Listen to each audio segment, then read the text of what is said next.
Yes, I was just looking for a pen. I got one if you need it.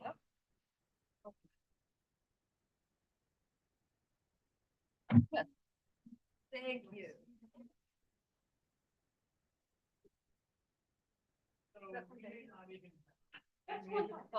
Oh, yeah. Yeah. No, that one was from Miami. Oh, is there a Fontainebleau, Miami? Yeah, Oh, yeah, that's they just cool. opened the new one I and missed that. they opened the new one and, that.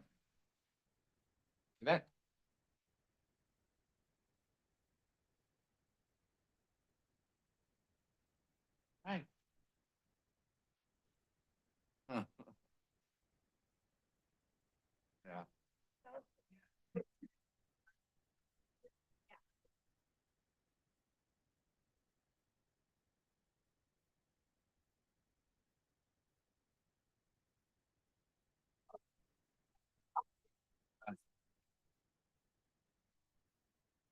Yep.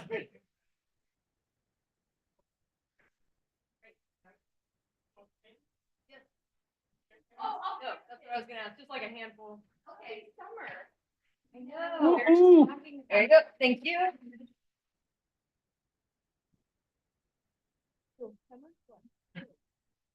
Campaign? Sorry, I like the way your presentation looked in the paper. Our new little courtyard and everything. Yeah, it looks zoom in. You zoom in. Going like that while they're like in the picture, I'm like, you couldn't get one with my eyes open. Yeah, but good thing that was far away, so you couldn't tell. Yeah, you couldn't. We already Huh?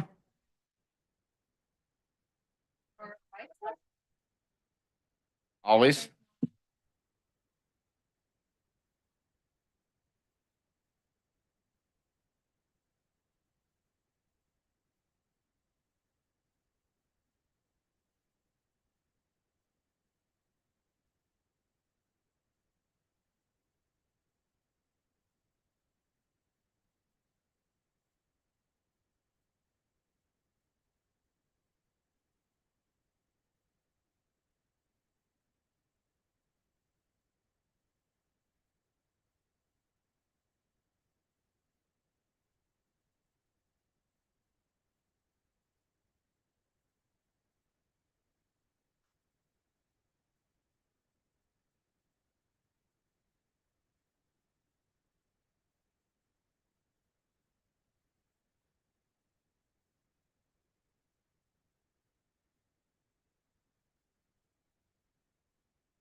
All right, we're going to call to order the March 14th meeting of the Capitola City Council. Do we have any public comment on our closed session items before we recess to closed session? Seeing none, we will recess to closed session and return shortly.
Hello.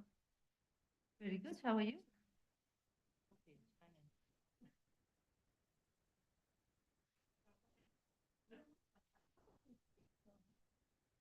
Wow,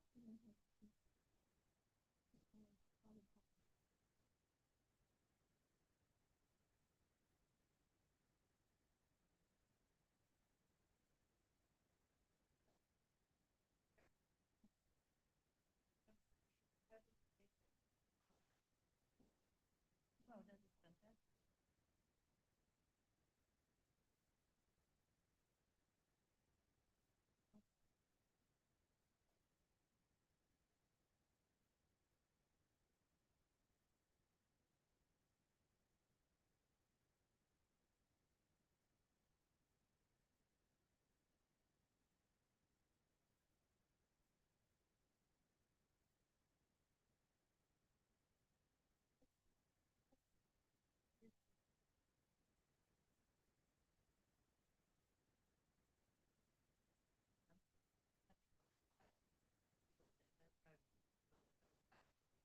is fantastic.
If you look.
Good evening, everyone. Let's go ahead and call to order the Thursday, March 14th Capitola City Council meeting. Can we have a roll call, please? Councilmember Clark, Here. Councilmember Morgan. Here. Councilmember Peterson, Here. Vice Mayor Brooks, and Mayor Brown. Here. Please join us in the Pledge of Allegiance.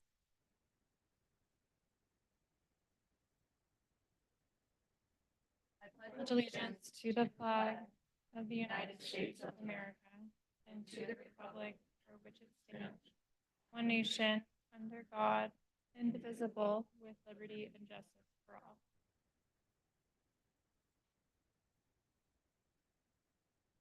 All right. Do we have any additions or deletions to tonight's agenda? Staff has no changes to tonight's agenda. All right, great. We will move on to presentations. We have a couple proclamations tonight. We will start with the mayor's proclamation honoring Capitola Boat and Bait. And so I'm just going to read a little bit from this first, and it says, the city of Capitola recognizes the invaluable contributions made by local businesses to the vibrancy and spirit of our community. Capitola Boat and Bait, nestled on the historic Capitola Wharf, has been a beacon of maritime tradition and adventure as a family business since 1997. Their commitment to providing exceptional customer service, expert knowledge, and a welcoming atmosphere has earned them a loyal following amongst residents and visitors, fostering a sense of camaraderie and excitement for all who step foot on the wharf. While the demolition of the building housing Capitola Boat and Bait signifies the end of an era, it also serves as a poignant reminder of the cherished memories made and countless fish tales earned. Capitola Boat and Bait's legacy extends beyond its role as a retail establishment, embodying the spirit of community and connection that defines Capitola's waterfront culture. I, Kristen Brown, Mayor of the City of Capitola, on behalf of the Capitola City Council, do hereby proclaim our heartfelt gratitude and appreciation to Capitola Boat and Bait for their contributions to our city.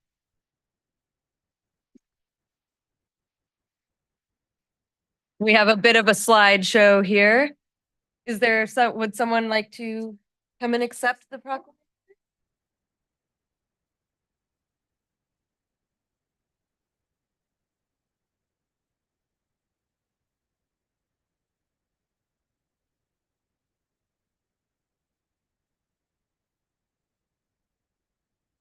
I would just like to thank the city council, the mayor, and all our community. Because without you guys, we wouldn't be here. Oh, How about now? yep. I would like to thank the city council and our community, because without you guys all being here and having us be part of it, we wouldn't be here. Thank you very much. Thank you.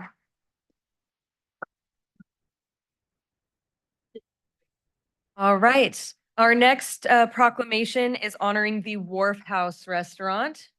You have another slideshow? That was all the slides? Same slides. Okay. Slide. Just start it over. Perfect. All right. So this proclamation is for the Wharf House Restaurant. The city of Capitola acknowledges the Wharf House Restaurant nestled upon the picturesque Capitola Wharf as a cherished landmark for decades and owned by Willie Case since 1984. Offering delectable seafood dishes, delightful cocktails, top-notch live musical entertainment, and breathtaking views of the Monterey Bay. Their dedication to culinary excellence, impeccable service, and warm hospitality has earned them a special place in the hearts of locals and visitors alike. While the forthcoming demolition of the building housing the Wharf House Restaurant marks the end of an era, it also serves as a reminder of the cherished moments shared, celebrations hosted, and friendships forged within its walls. The Wharf House Restaurant legacy extends beyond its dining room, embodying the spirit of conviviality, community, and coastal charm that defines Capitola's waterfront. I, Kristen Brown, Mayor of the City of Capitola, on behalf of the Capitola City Council, do hereby proclaim our heartfelt gratitude and appreciation to the Wharf House Restaurant for their enduring contributions to our city. Really?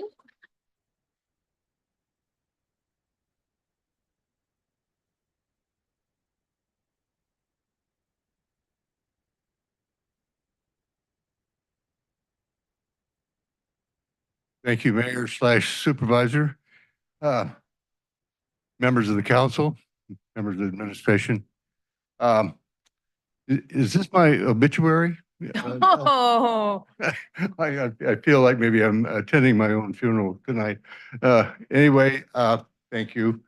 Thank you to all the councils that I've had the opportunity to stand in front of in my number of years I've been out on that wharf. And we've loved our stay, and we hope that maybe you'll have us back someday. sir. Thank you immensely.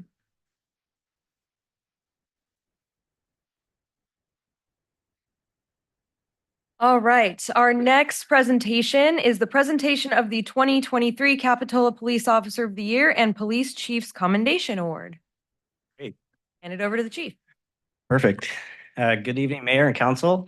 I'm here this evening to present two different awards. We're going to do the Officer of the Year and then also the Chief's Accommodation Award. We'll start with the Officer of the Year Award. So I'll have Officer Noah Sharon. Perfect. What I'll do is I'll start with just a highlight of it, and then I'm going to pass it over to Captain Kilroy, and he's going to highlight some of the things that this officer's done this year. So just to kind of back up a little bit, this is our annual 2023 Officer of the Year Award. It's dedicated to Herb Ross, who was a sergeant with the police department. I had the privilege of working with him.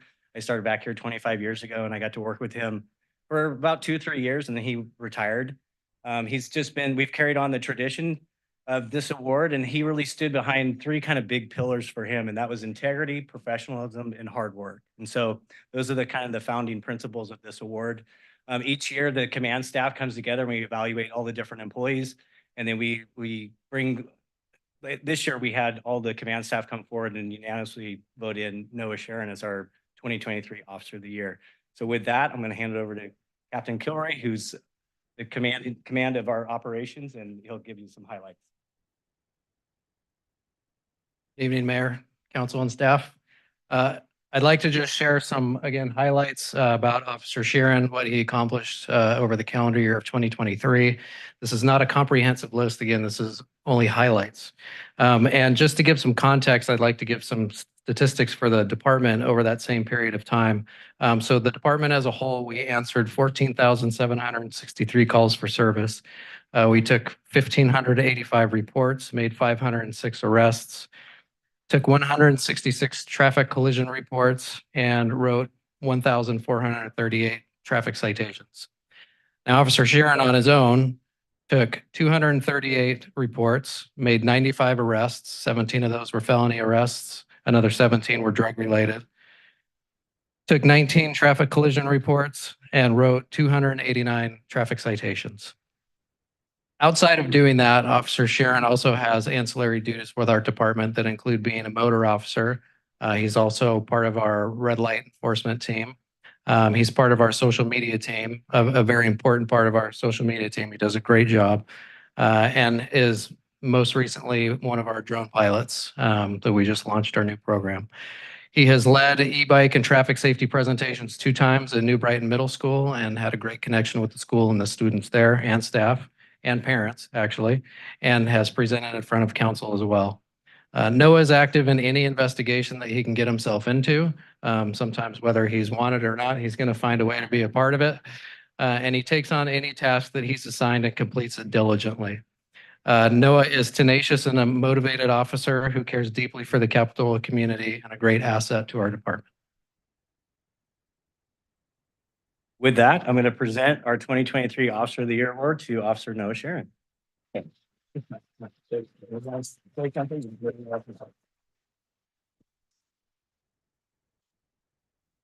Council, staff, thank you. Chief and Captain, thank you guys. I just wanted to take a quick moment. Thank you guys for your continued support for our department. It's been a pleasure working here. We're all having a great time, and I want to thank my coworkers and family as well. Thank you. Congratulations.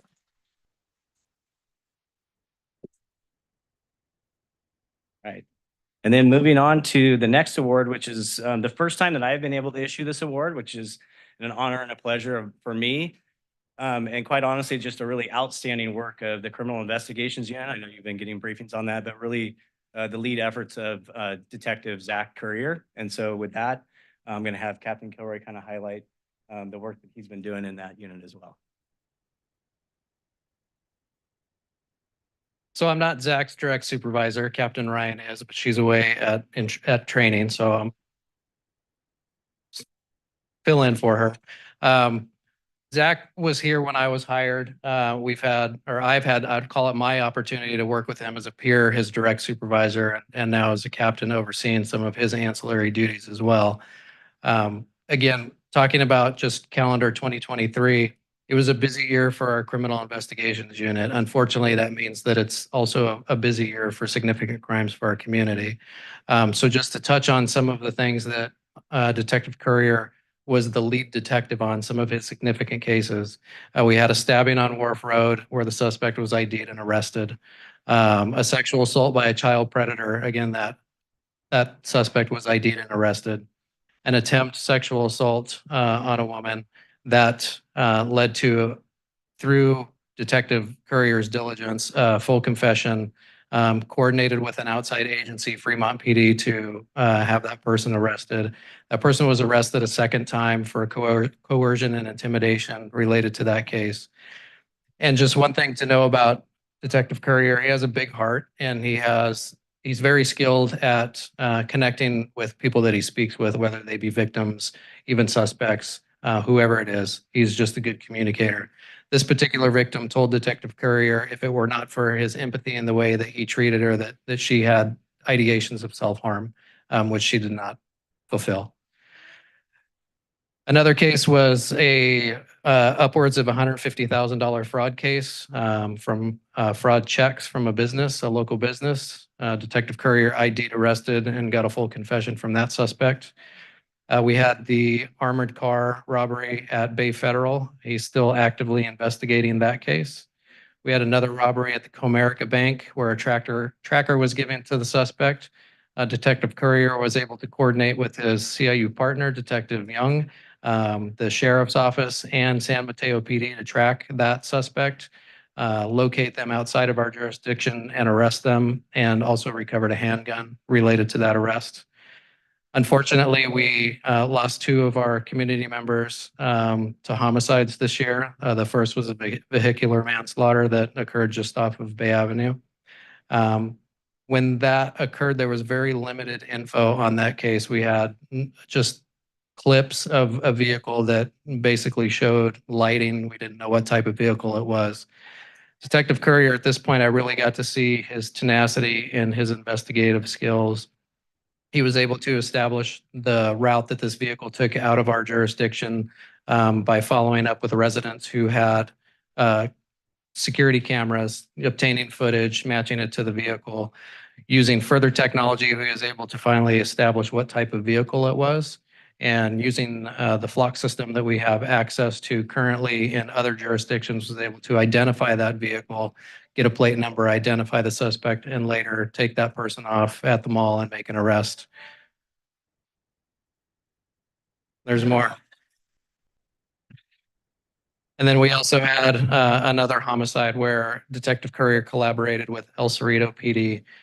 He took lead on that case without an established scene. We didn't know if this crime actually occurred. We didn't know if it was a homicide at first or if it occurred in our jurisdiction or in somebody else's. But Detective Courier took the lead on that, worked the case from several angles, was able to identify a possible suspect, coordinated with the team of Capitola members to recover the body outside of our jurisdiction, located the suspect, and arrested him.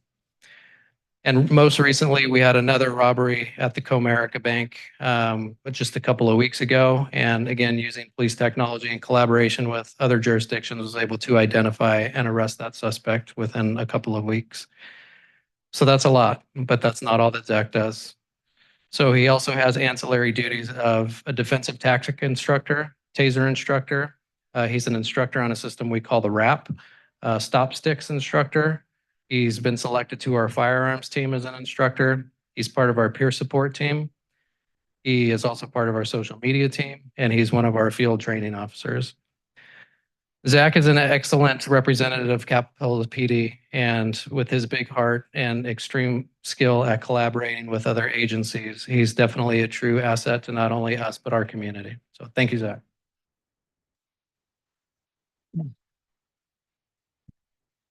So with all that, I'm here to present the 2023 Chiefs Accommodation Award to Zach. And I just want to say that you have a great police department. We have a great police department, and you have a lot of very hardworking people that come out every day to serve this community. And these are just two highlights, but there's a lot of tremendous work that this department does and continues to do. And we thank you guys for your support. And with that, like I said, thank you so much. Pretty nice award.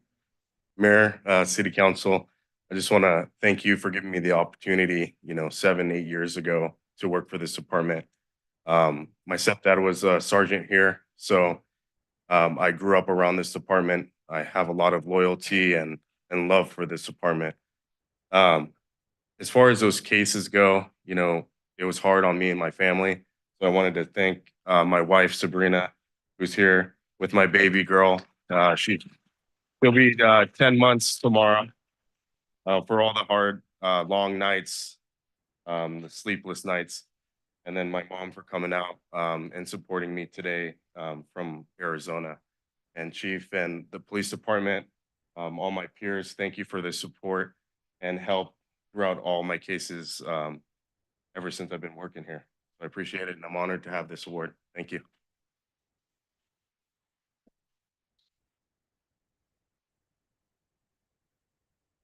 Officer Sharon, Detective Courier, congratulations to both of you. We truly do have a stellar police department here, and we're incredibly grateful for your work and the work of all of you here at Capitola PD. Thank you so much. Would any other council members like to make any comments before we move on? I saw some leaning in. Yeah. Okay. I don't want to take too long, but I really want to echo what our mayor just said. We're really lucky to have such a great police department here. So thank you all.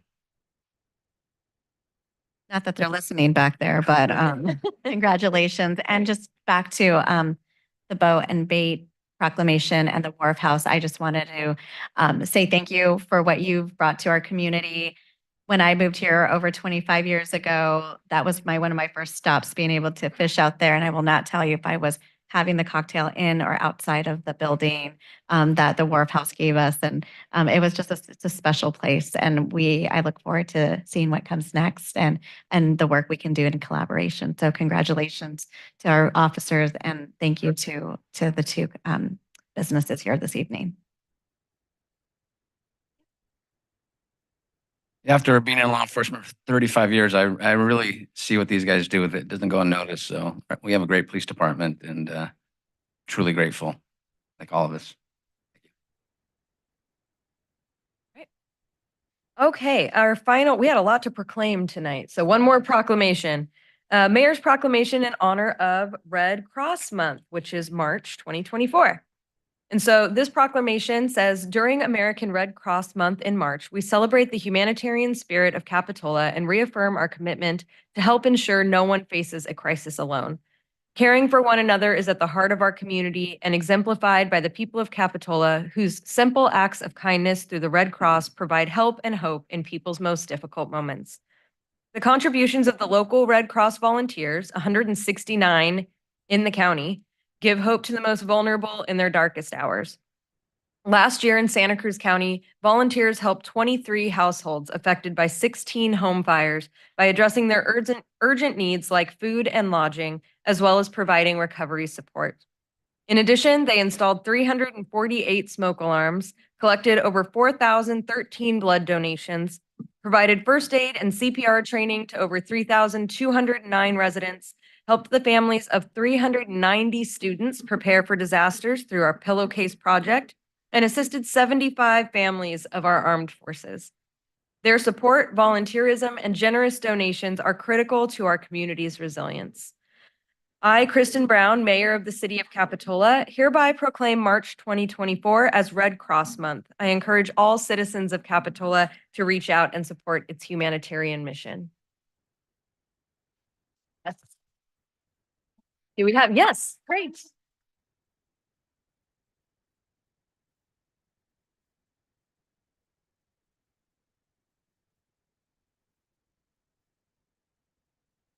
Want to thank the Chamber and all the citizens of Capitola for honoring the Red Cross this month, and to remind you all, we always looking for more volunteers. Blood drives, we do one at the Mid-County Senior Center every other month. So there's lots of ways you can come out and help support the Red Cross. Thank you very much.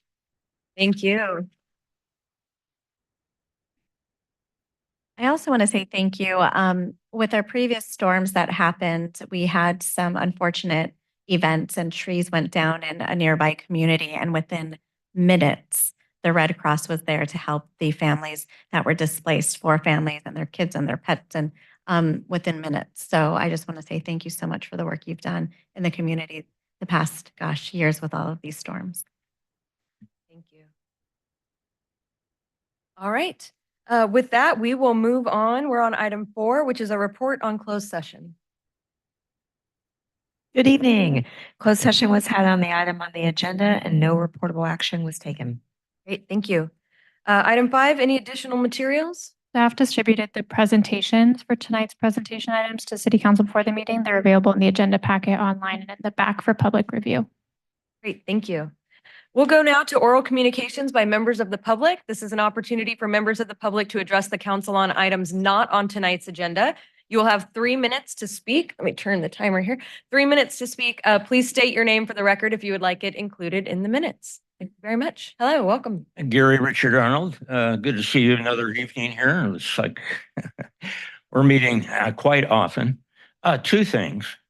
I want to honor local police because in other sanctuary cities, and while we have a sanctuary state, I encourage you to make a resolution to not make the city of Capitola a sanctuary city. This is where the drugs come in to kill our children and to cause all kinds of crime, move in gangs, etc. Also, the so-called cutting of the ribbon for the Red Cross, that is being taken at every city council.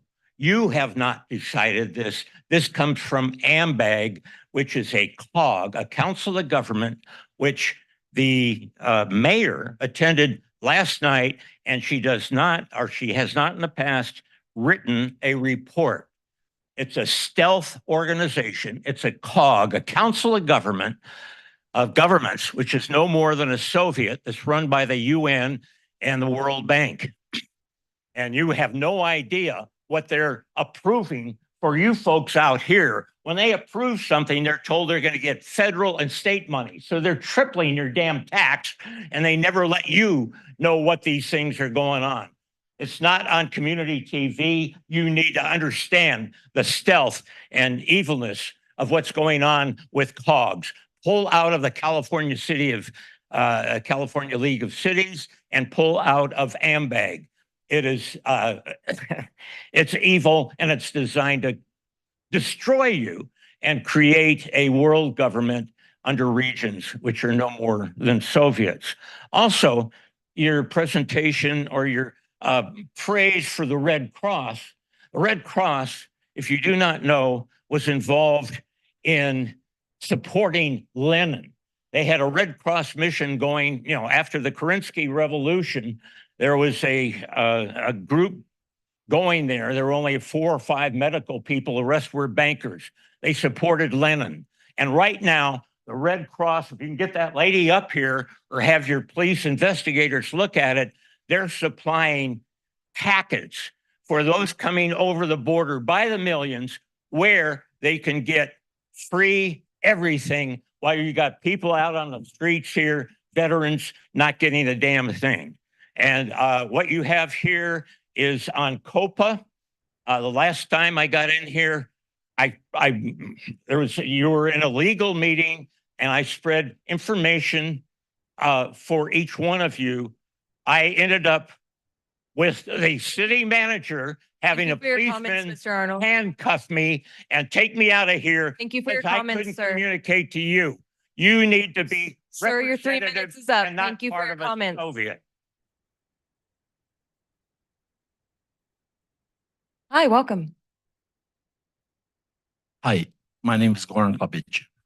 One time I was a security guard here for Zeldas on the beach for a summer, I think, if I remember correctly. I was doing the front door with my black brother, George. We did the front door. I want to draw your attention to something that I've been talking to Captain Sarah Ryan about this in the previous past. There was a amount of cocaine being sold through a business here in Capitola by big amounts, and I hope that this will be recorded very soon by the PD, and that also the sheriff's deputies will take care of this. What I've been talking about. I know when I'm being threatened about what I'm talking here about, but I don't care about that. I'm a Schweizer Army veteran. That's a Swiss Army veteran. I can hold my ground. Thank you very much for listening. Have a great day. Thank you. Hi, welcome. Dear, is it like this? Okay, I'm not very good in this, but I'm going to try. Dear Mayor and City Council members, my name is Charlotte Link, and I'm a resident of the Cabrillo Mobile Home Estate. I'm here to represent 2 other residents of this mobile home park, Ms. Judith Babas and Ms. Lam, who are here with me. We are here to inform the City Council that Viera Enterprises, the owner of Cabrillo Mobile Home Estate, has not yet adjusted their rent amounts according to the City of Capitola Rent Stabilization Ordinance. Both ladies are still paying $1,000 per month space rent. I notified Katie Hurley, the Community Development Director, of this issue by email in December of 23. We did receive a note from Katie that Viera Enterprises will be adjusting the rents and providing credits for overcharges. The two residents haven't seen the charge on their rent bill yet, have not seen the change on the rent bill yet, even though Viera Enterprises promised to fix it. I was in touch with Katie about this again. Excuse me. Katie Hurley recommended that these residents should seek guidance from an attorney. We talked to our attorney, Bruce Stanton, and he said that the City of Capitola should be the one to enforce their rent stabilization ordinance. How can the city and council assist these residents? There's more information on the rent ordinance in chapter 2.18.200, remedies and waivers and rights, number 8A and B. Thank you very much. Thank you.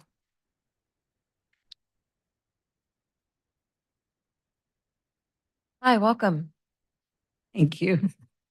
Congratulations on your high vote, Marilyn Garrett.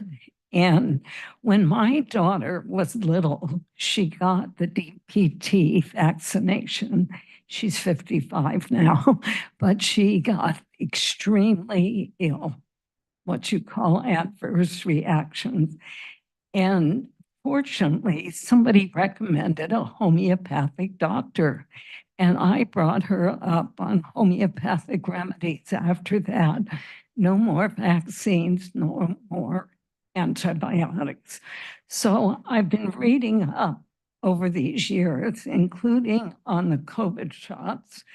And you'll see my fact sheet about the death count is inaccurate. Vaccines are poison. The media, the pharmaceutical industries are lying to us. Lying is nothing new on their part. So I want to share with you, because being informed helps protect our health. The source of this information is WestonAPrice.org.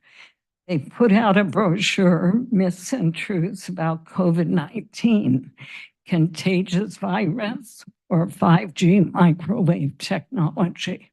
And it turns out that epidemiological observations and biological studies indicate the symptoms of COVID-19 are actually radiation poisoning symptoms, starting in Wuhan when they rolled out hundreds or thousands of these 5G radiation emitting sites and followed to other countries. They also put out I'm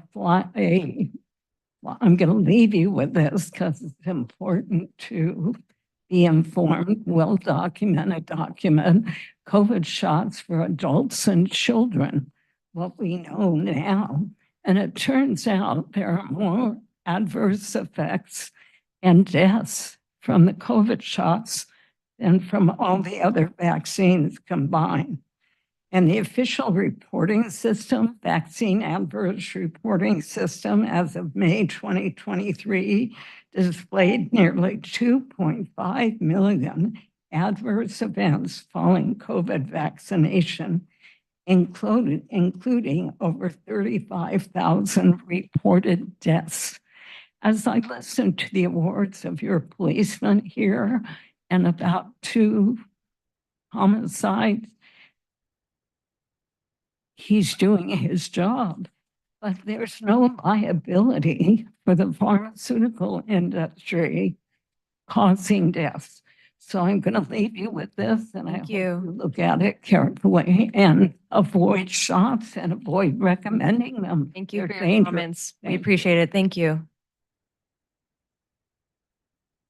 Hi, welcome. There is a timer. Oh, hi, my name is still James Ewing Whitman. You know, it's pretty amazing. Gary Richard Arnold and Marilyn Garrett have been publicly commenting more than anybody else I know. Except for myself in the past 5 years, that would be me. So I did a calculation. I met the person who's been the CEO of the American Red Cross. I've given at least 12 gallons of blood in my life. I have my reasons why I'd be very hesitant to currently take any blood from the American Red Cross.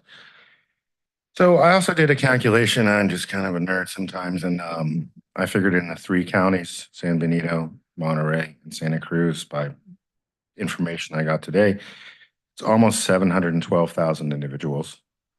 Let's say half of those are adults. There were 3 individuals that were at the AMBAG meeting last night, and I was one of them.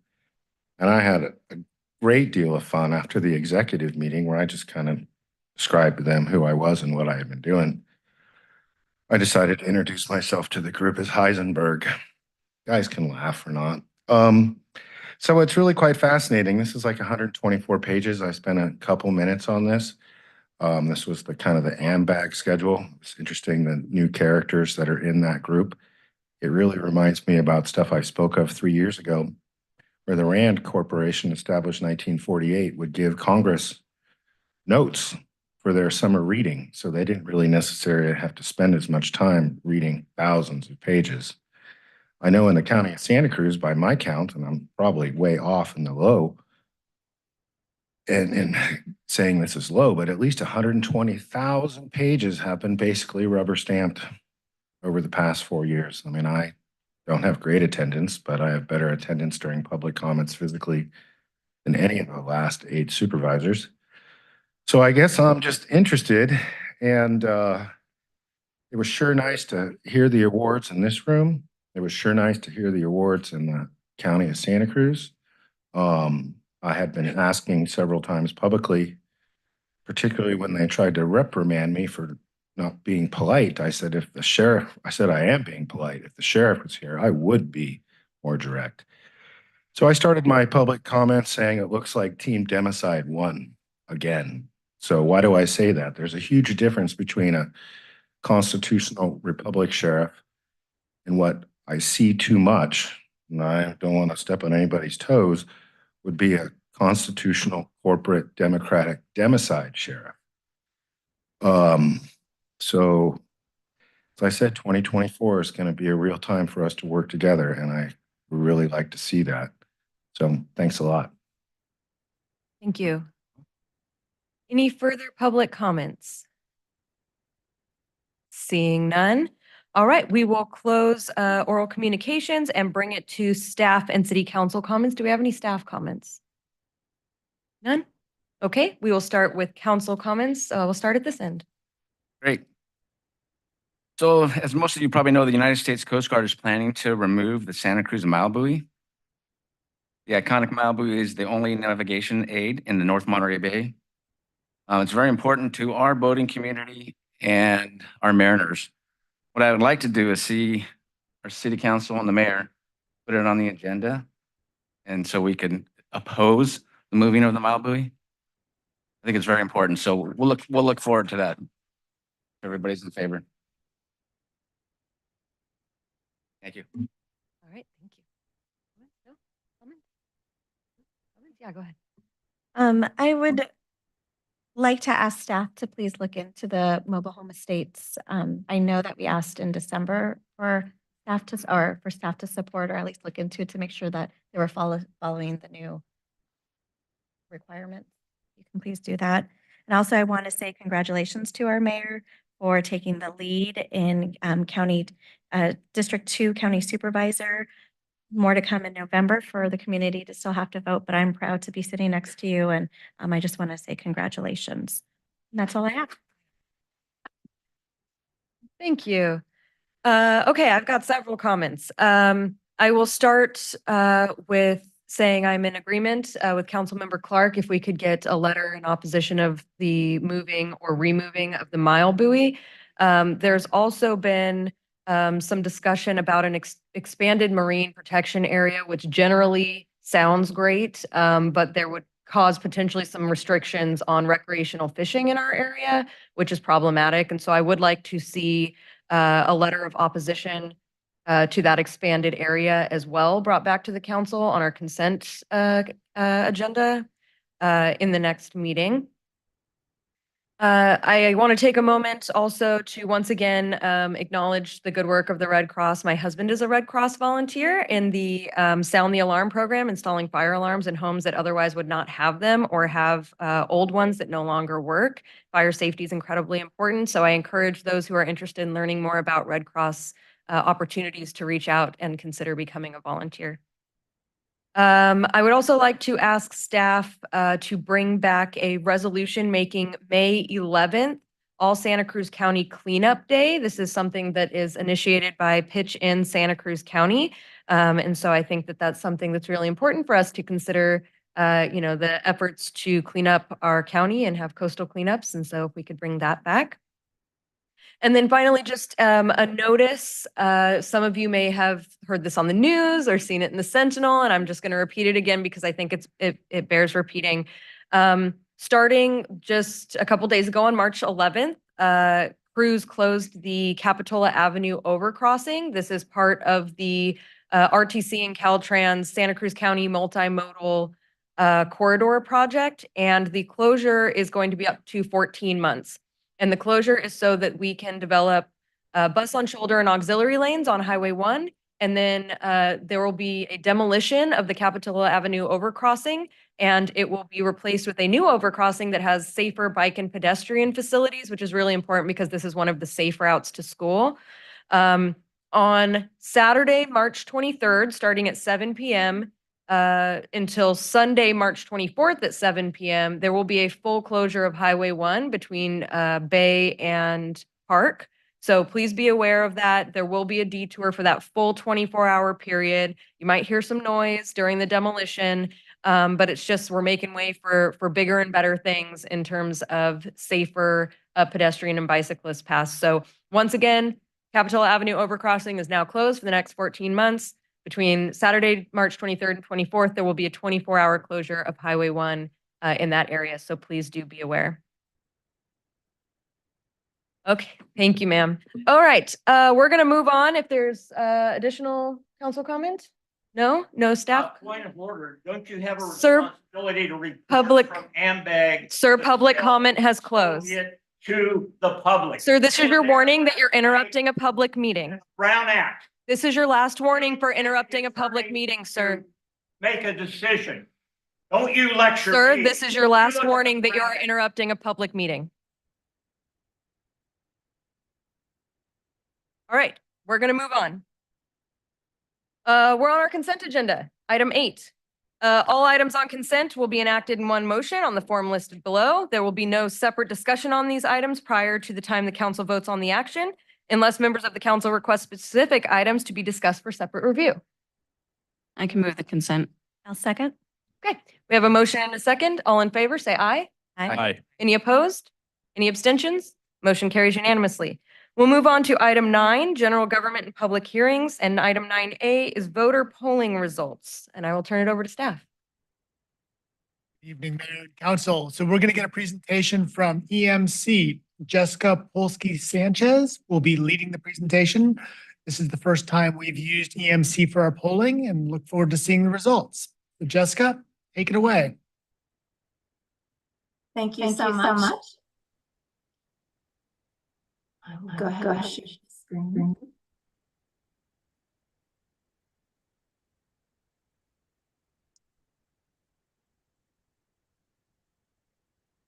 Okay, thank you. It's nice to be here before you this evening. I'm here to present the results of the recent survey of voters here in City Capitola.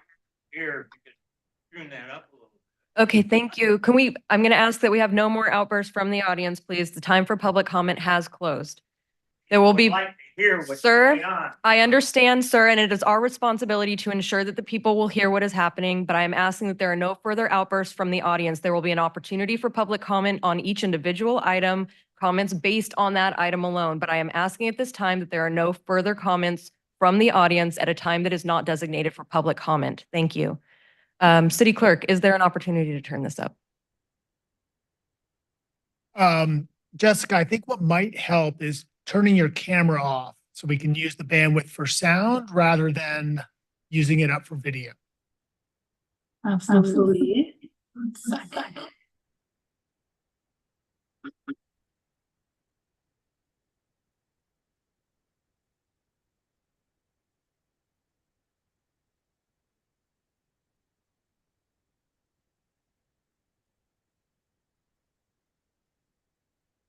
All right, we're working on turning up the volume on our end. Okay.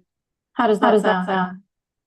About the same. We're working on it to see if there's anything we can do. Thank you. I'm hearing an echo. I'm not sure if that's what's causing the sound issue. We might just have to ask, whoa, now that was me. Now I'm very loud. We might just have to ask you to use your outside voice on this one. Sure thing. If I get too quiet, feel free to interrupt. It's the echo that's keeping me from being too loud. Okay, so this is a survey of voters here in City of Capitola that we conducted. Give us one more minute here. I think we actually made it worse. So give us 1 second. We're gonna try to get it louder.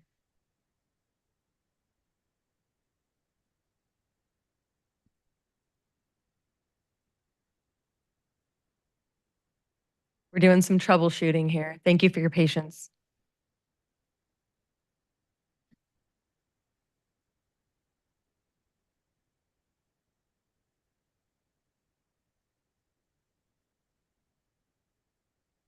Jessica, could we ask you to test your sound really quickly? If you wouldn't mind just speaking while we adjust the volume so we can see if it's working. Sure, testing. How does that sound? Can you hear me? Would you mind doing that again? Yeah. Well, the echo is gone on my end. Oh, much better. Wonderful. Thank you. Shall I proceed? Yes, please do. Thank you. Okay, thank you very much. Okay, so these are the results of the survey of voters here in City of Capitola that was conducted in January of this year. We conducted 206 interviews with the voters here in the city. The overall margin of error is therefore plus or minus 6.8 percentage points.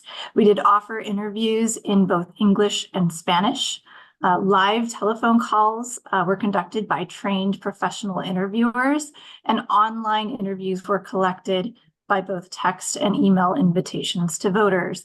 And we do have some data that was provided from prior research here in the city conducted by other firms as listed on this chart, and we'll show you some comparisons to results over time on questions that have been tracked.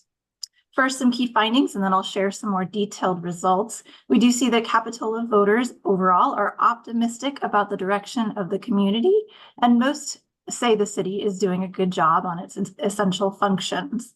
We see a majority of voters recognizing the need for additional funding, and we also see a majority willing to maintain services through additional taxes.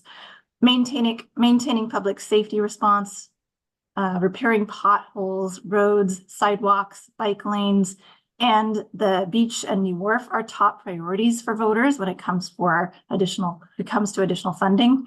And we see support for a renewal of the expiring quarter-cent sales tax is well above the 50% threshold needed to pass.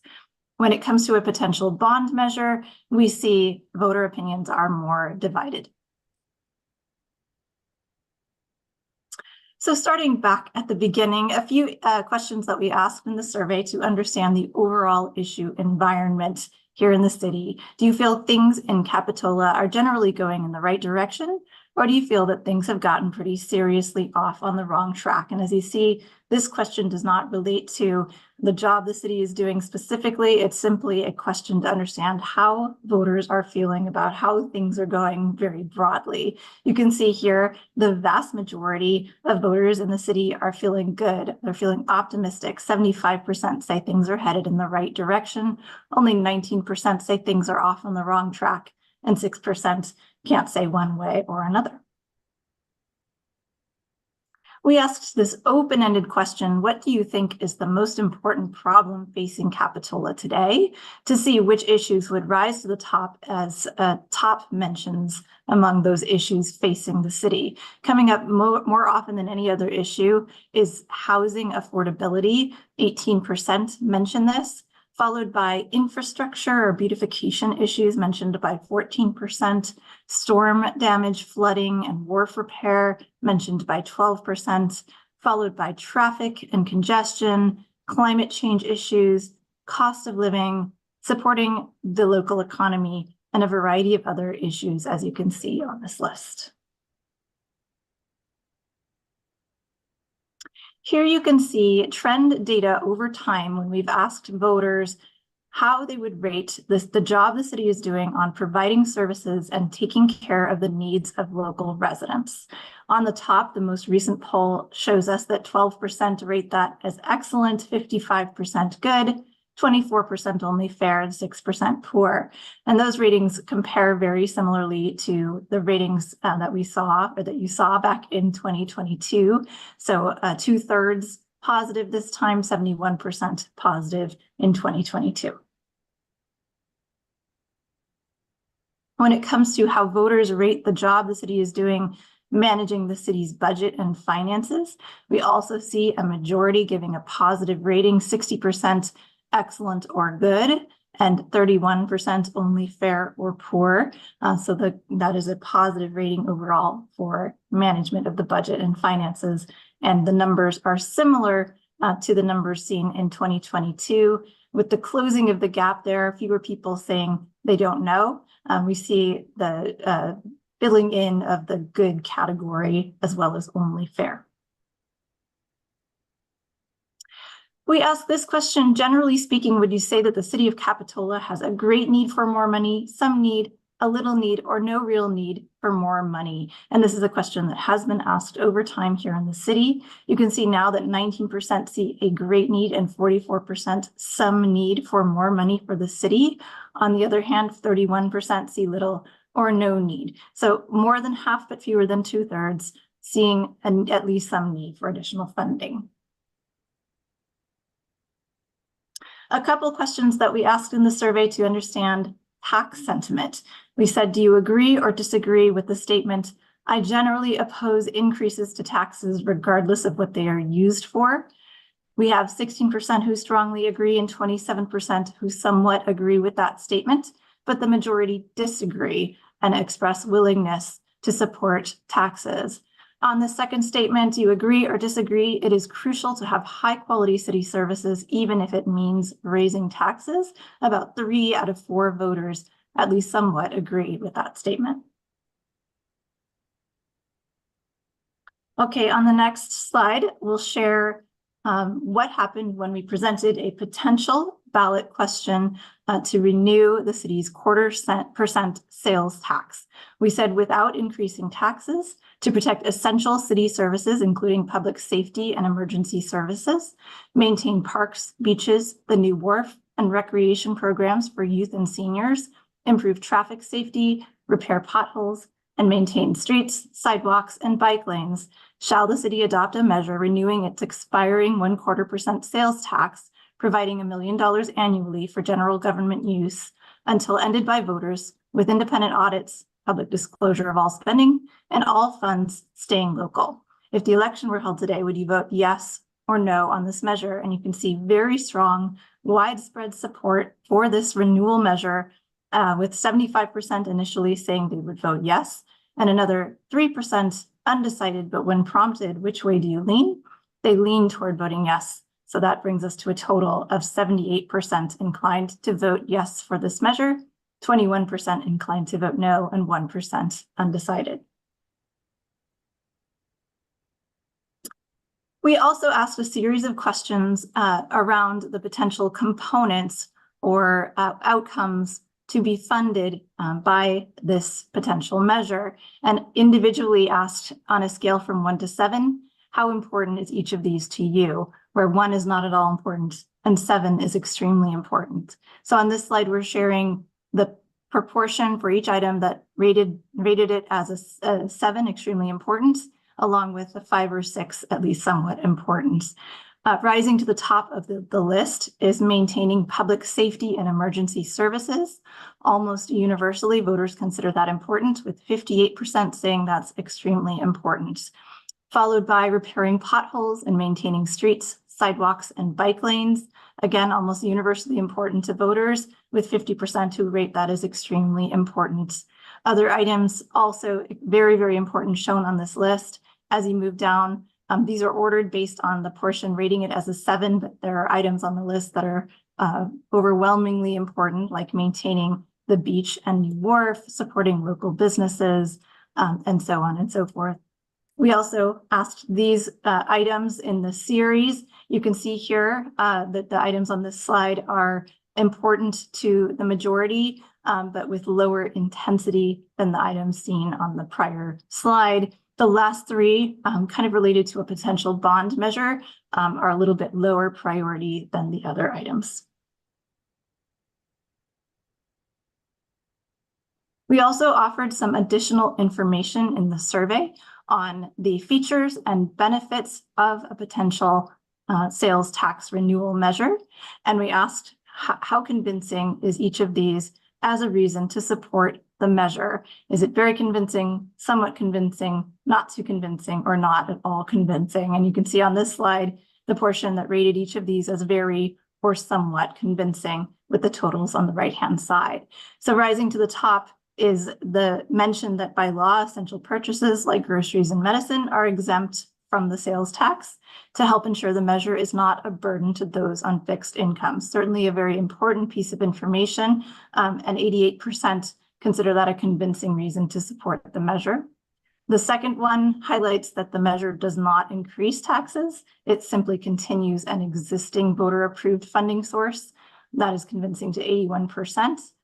And then the last on this slide, highlighting that the measure will help make much needed upgrades to aging public infrastructure, like filling potholes, repaving streets, and making improvements to bike paths, sidewalks, and traffic safety. 84% say that that is a convincing reason to support the measure. The remaining items summarized on this slide, all of these are convincing to the vast majority as reasons to support the measure, including maintaining the city as a great place to live, work, and raise a family, highlighting that out-of-town visitors pay their fair share. The measure requires fiscal accountability features, and that the measure helps keep Capitola safe.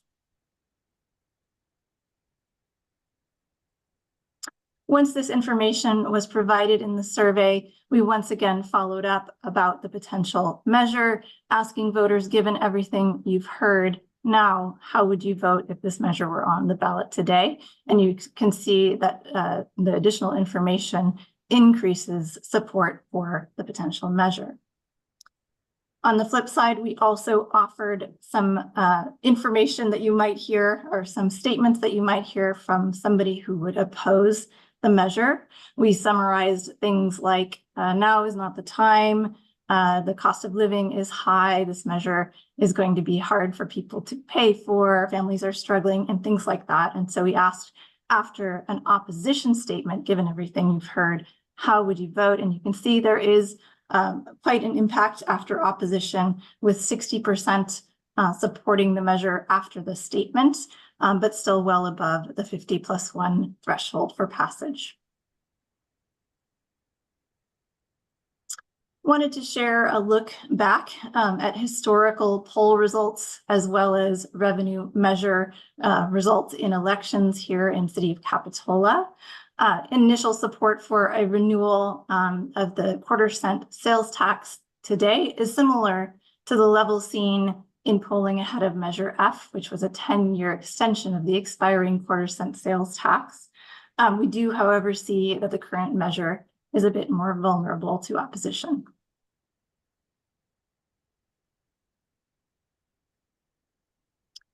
In this survey, we also investigated a potential bond measure. So after we thoroughly investigated opinions around a potential renewal of the quarter-cent sales tax, we then said, here is another measure that could appear on a future ballot to update public safety facilities and ensure prompt response in emergencies, provide improved parks, beach, and recreational facilities, fix leaky roofs, ensure the police station and city hall are earthquake and flood safe, and modernize the Capitola Community Center.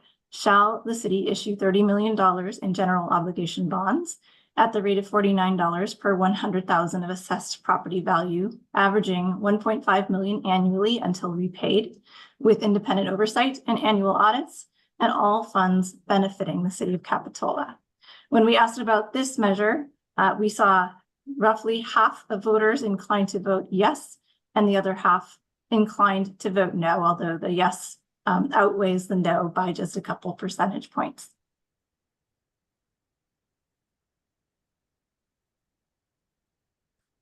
Also, we asked a few questions about information sources and preferred methods of communication.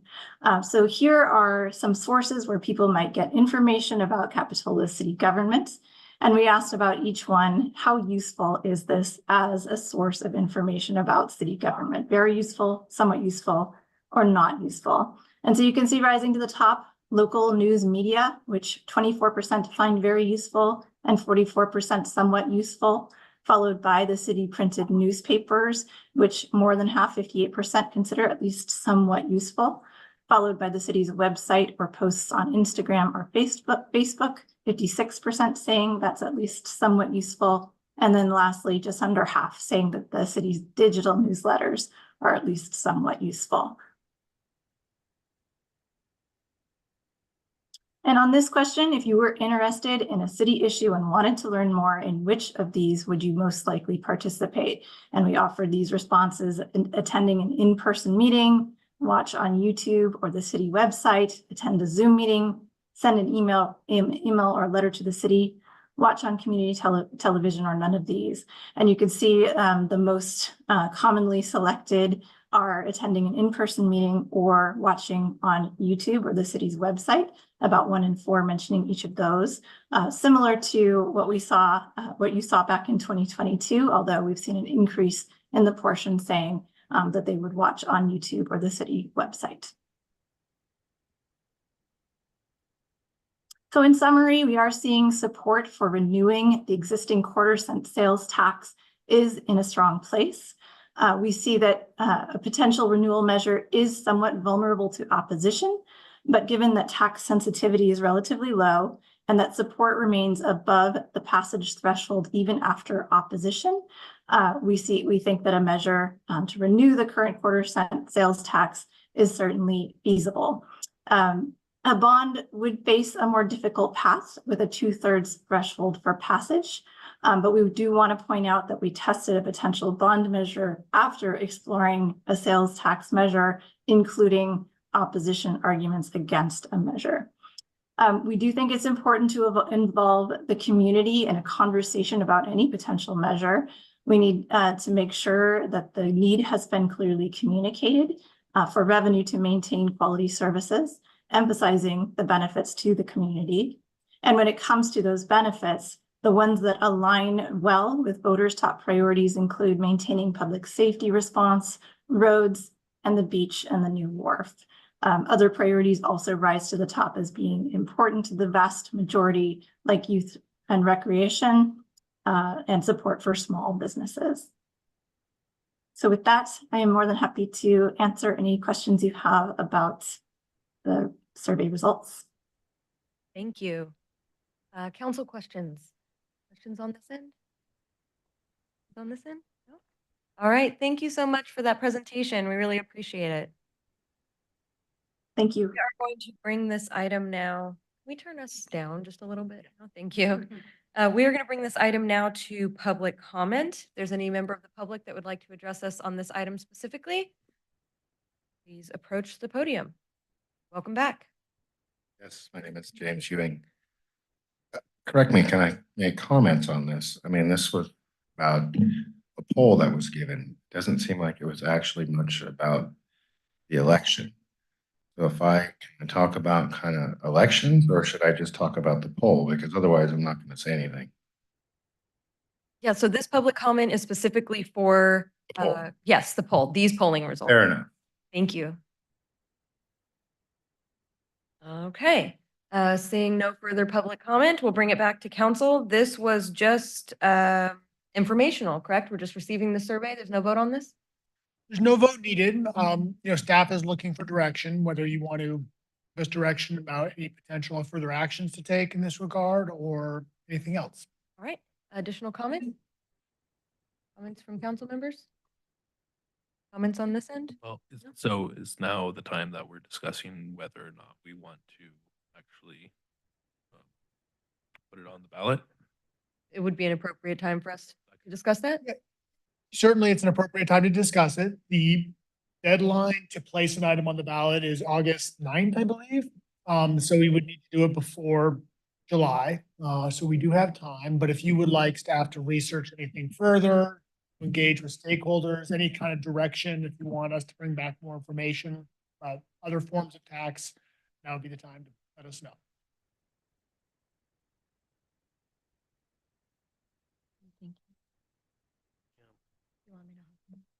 Okay.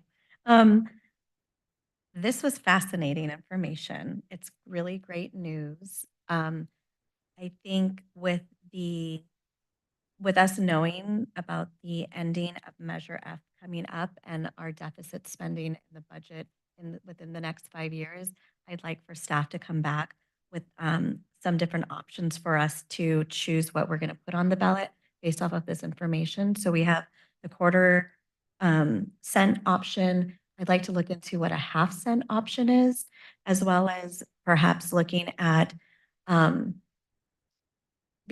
I can get the years wrong, so let me think about this. I know Measure F ends in 2 years, 2027, and there just might be an opportunity to put something on the ballot that could then in turn make that happen earlier, if you're catching what I'm saying, if that makes sense to council.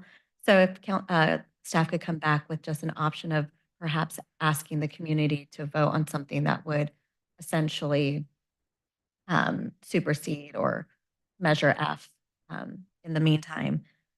So half cent and a quarter cent option to council before August. That's what I'd like to see staff bring forward. Yes, go ahead. Yeah, briefly, they spoke about the bond, so I would like to hear more about that moving forward. Even though it didn't seem like it was as favored as much, I think it's something for us to definitely look into. I would agree. 3 options is always better than 2, so we can have more lively discussion. Right. So we have given some direction to staff. Any further comments from council? Last call? No? Okay. All right. With that, we will move on from this item. We will go to item 9B, our housing element update and 2023 annual report.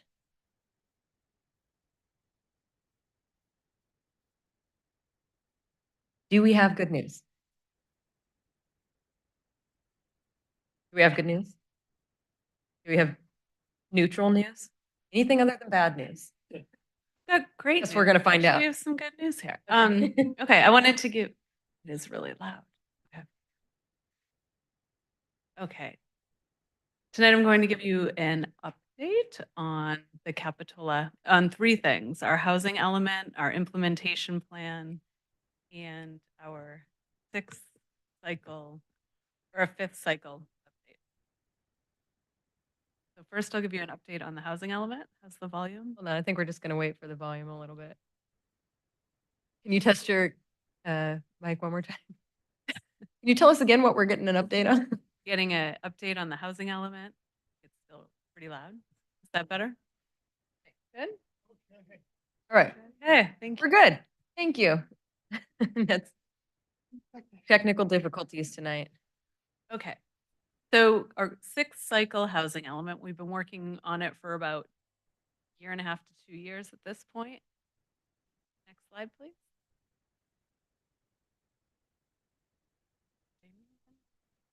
Okay.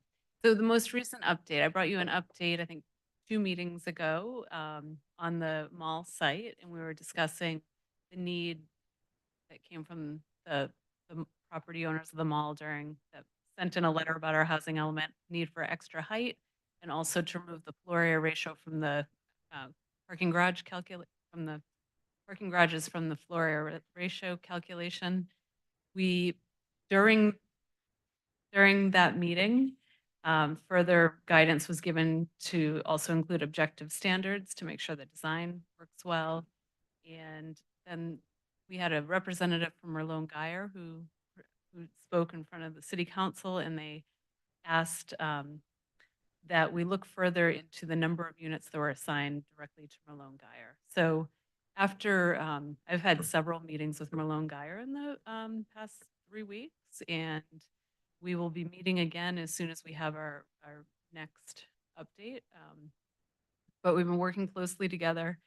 And at this point, what I decided would probably be the best path forward for Capitola is to distribute the housing requirements to all the sites on the mall, so that I think there's 10 properties on the mall. So just dispersing them rather than just putting them on the Merlot and Geyer sites.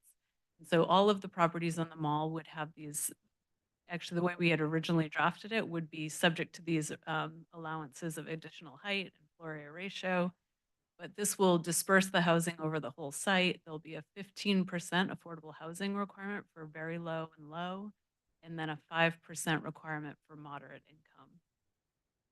So they get a little bit extra and it's all spread out. So we're adding sites to our inventory, and here on this map, you're seeing the arrows are pointing to the new sites. So including the banks on the corner, the Target site, some more parking lot area, and also the Ross Center site. Next slide, please. This sheet breaks down exactly where the other sites are, and I'm sorry that it's listed by number according to the previous slide's map, but as you saw, all sites except for the Kohl's, that will not be included, and also a parking lot as you go out the food court, that will not be included due to long-term lease agreements and long-term parking agreements. But otherwise, every site within the Clares Street, 41st Avenue, and Capitola Road will be included. And so what this does is it results in, for lower income, it creates 368 units, moderate income. So what will, in summary, we'll meet our RENA numbers and we'll still have buffers within our RENA numbers by dispersing these sites, but without overburdening one developer within the mall. So next slide, please. And this slide is just showing the two parcels that are not being included, but I did want the city council to see that if they were to move Kohl's to a different site and decide to develop it, there's quite a number of units that could be built on those sites. So we're not saying they can't develop those sites, we're just not including them in the inventory because it's probably not going to happen in the next 8-year cycle. Next slide, please. So that is my update of where we're headed with the housing element. So now I'll do the housing element implementation plan. So within our housing element that we're moving forward with, there are goals, policies, and programs. We have over 80 items outlined within our housing element that we're required to perform on in the first 3 years of the 8-year cycle. Next slide, please. I've broken these into categories and for each item, and then just looking at the timing and who will be implementing. Go to the next slide, please. So this first, as we move forward, we're going to be working with having partnerships with our local nonprofits. So for developer interest and outreach and public information, we're already working with housing groups within Santa Cruz and also the YIMBY group to help us get information out. We're hoping to do some public outreach during Affordable Housing Month in May. And just this past Monday, I coordinated with other community development directors, and we'll all be doing a panel in May. And then I've also reached out to Housing Santa Cruz, Elaine Johnson, and offered if we could host something here in our council chambers in May. So those are the items that we're moving forward with. Next slide. In gray or darker gray are the items that city staff will be working on. I'm not going to read these over for you, but these are the internal items that we'll be working on, and we won't be hiring a third party or leaning on our legal team to do. Next slide, please. So next, I'm going to break these down into the items that we will be hiring third parties, and I also just want to present what the cost is associated with our housing element update and where the money will come from. So we have a housing successor agency fund. This is from the previous development or redevelopment agency funding. And we have a healthy amount of money in that because of a loan that was paid off within the last few years.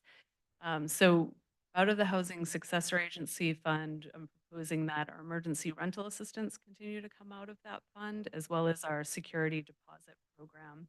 The emergency rental assistance is run by CAB and provides up to 4 months of rent for very low income to avoid homelessness.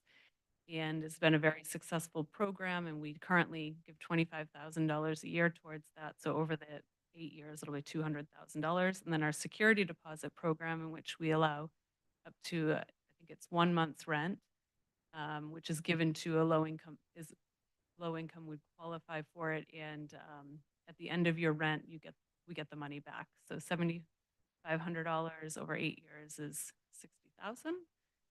Next slide, please.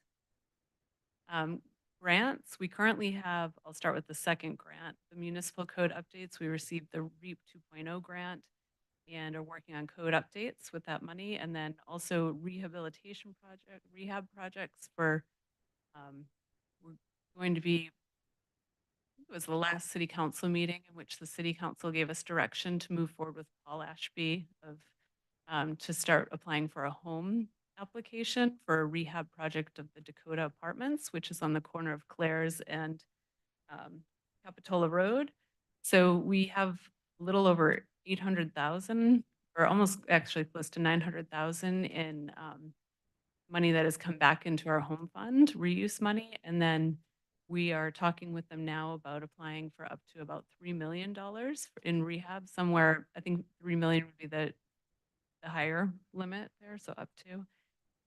So you'll be seeing a resolution soon for our application for those funds, and that will fund 24 units of the Dakota Apartments. And next slide, please. And then our Housing Trust Fund, this is the money that the city receives when a developer pays an in lieu fee or our impact fee when you develop within Capitola. And that Housing Trust Fund can be used for home buyer assistance programs as well as rehab programs.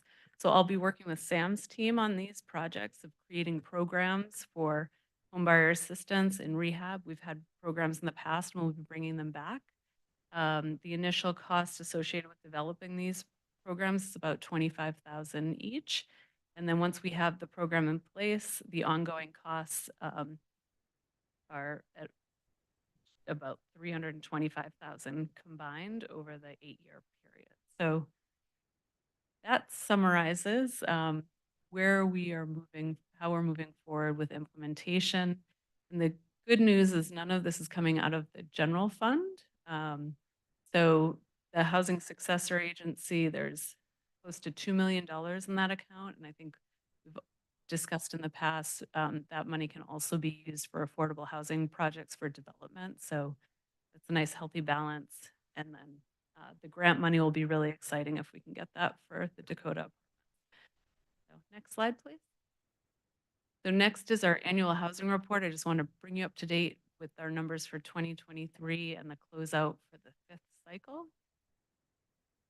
In 2023, we're required to give an annual housing report that's due to HCD every April. In 2023, we added 15 new units to the city of Capitola. One was a single family home and the rest were all ADUs. So we're having great success with our ADU programs. In the 5th cycle, this takes you from 2015 to 2023. We were assigned 143 RHNA numbers. And in the end, we met just over half. We built 75 new units and didn't meet our RHNA number, but 73 were remaining. Next slide, please. Exciting, this is the good news.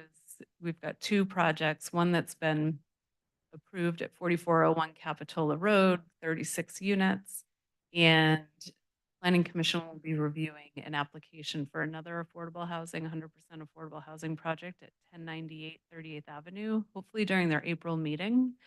They're doing the last of their CEQA documents right now. It's another 52 units. So between those 2 projects, we'll have exceeded our count that we reached within the last housing cycle. So that's the great news. And I think that's my last slide for this evening. So our recommendation tonight was to receive the presentation. I'm happy to answer any questions you may have. Thank you. Questions? Yeah, go ahead.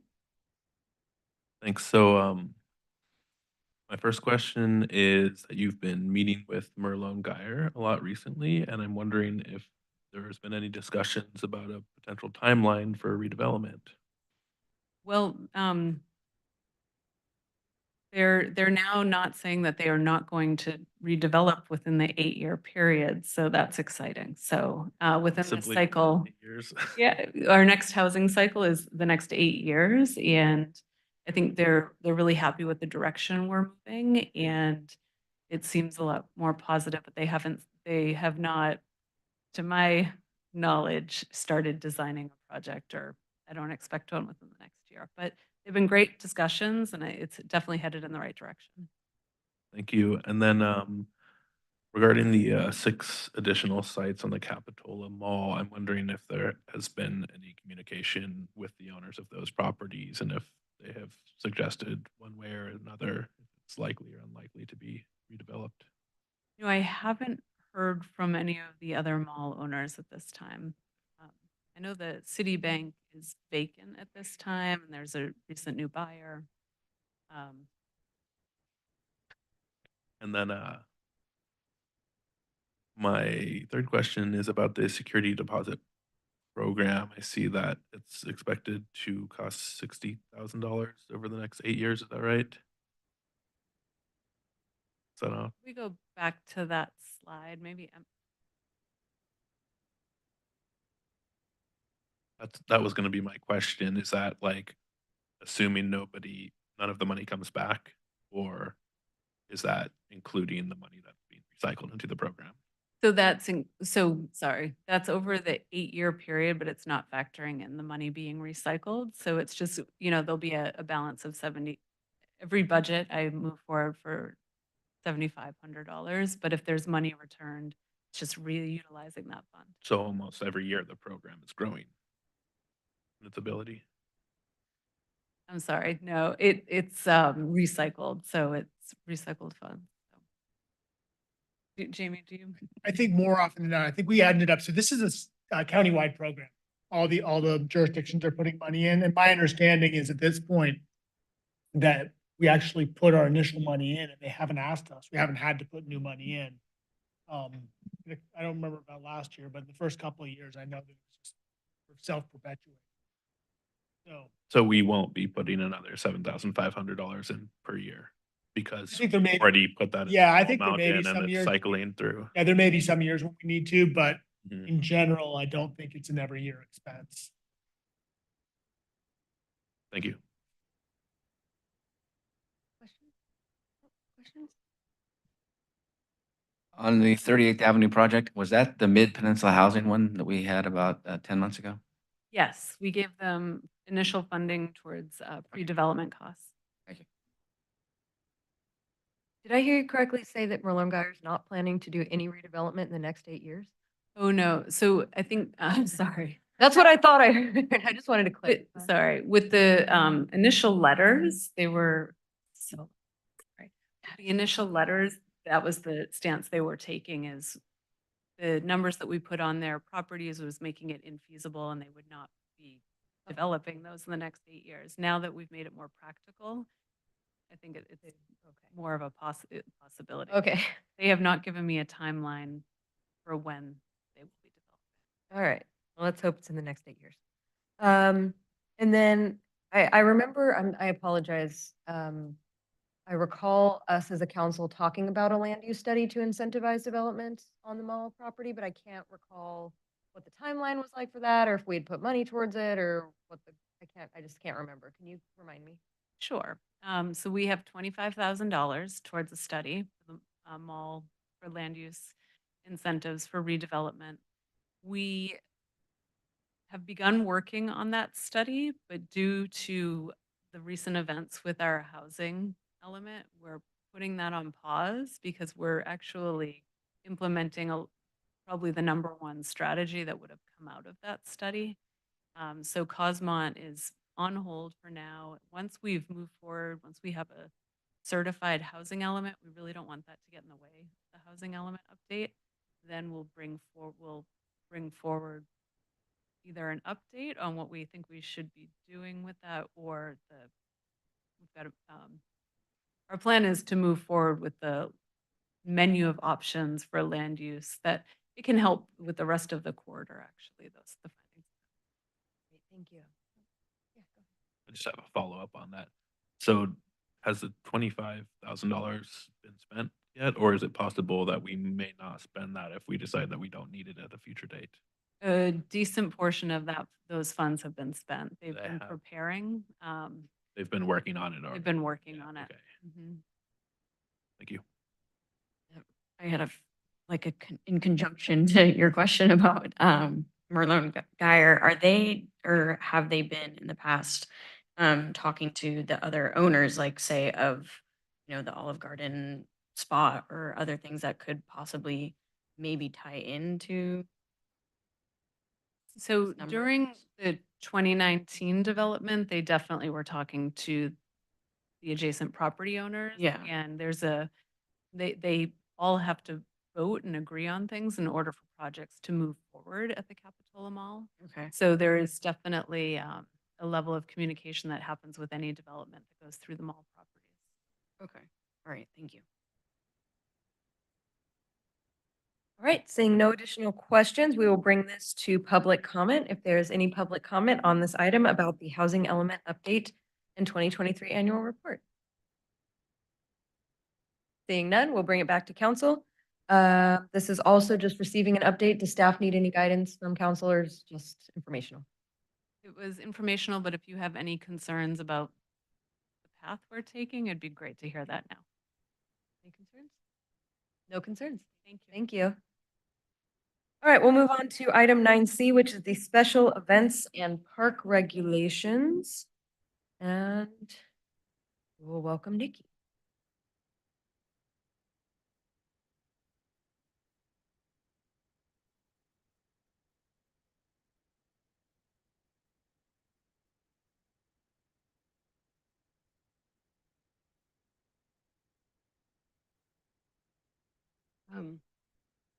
How's the mic?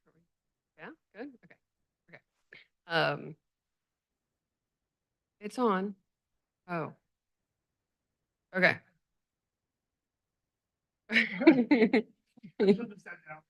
Just speak directly into the mic. We'll try the adjustment. Okay. So, good evening, Mayor, council members. So as you may remember, this item was on a very long agenda. And it was intended to be presented by Captain Sarah Ryan and myself.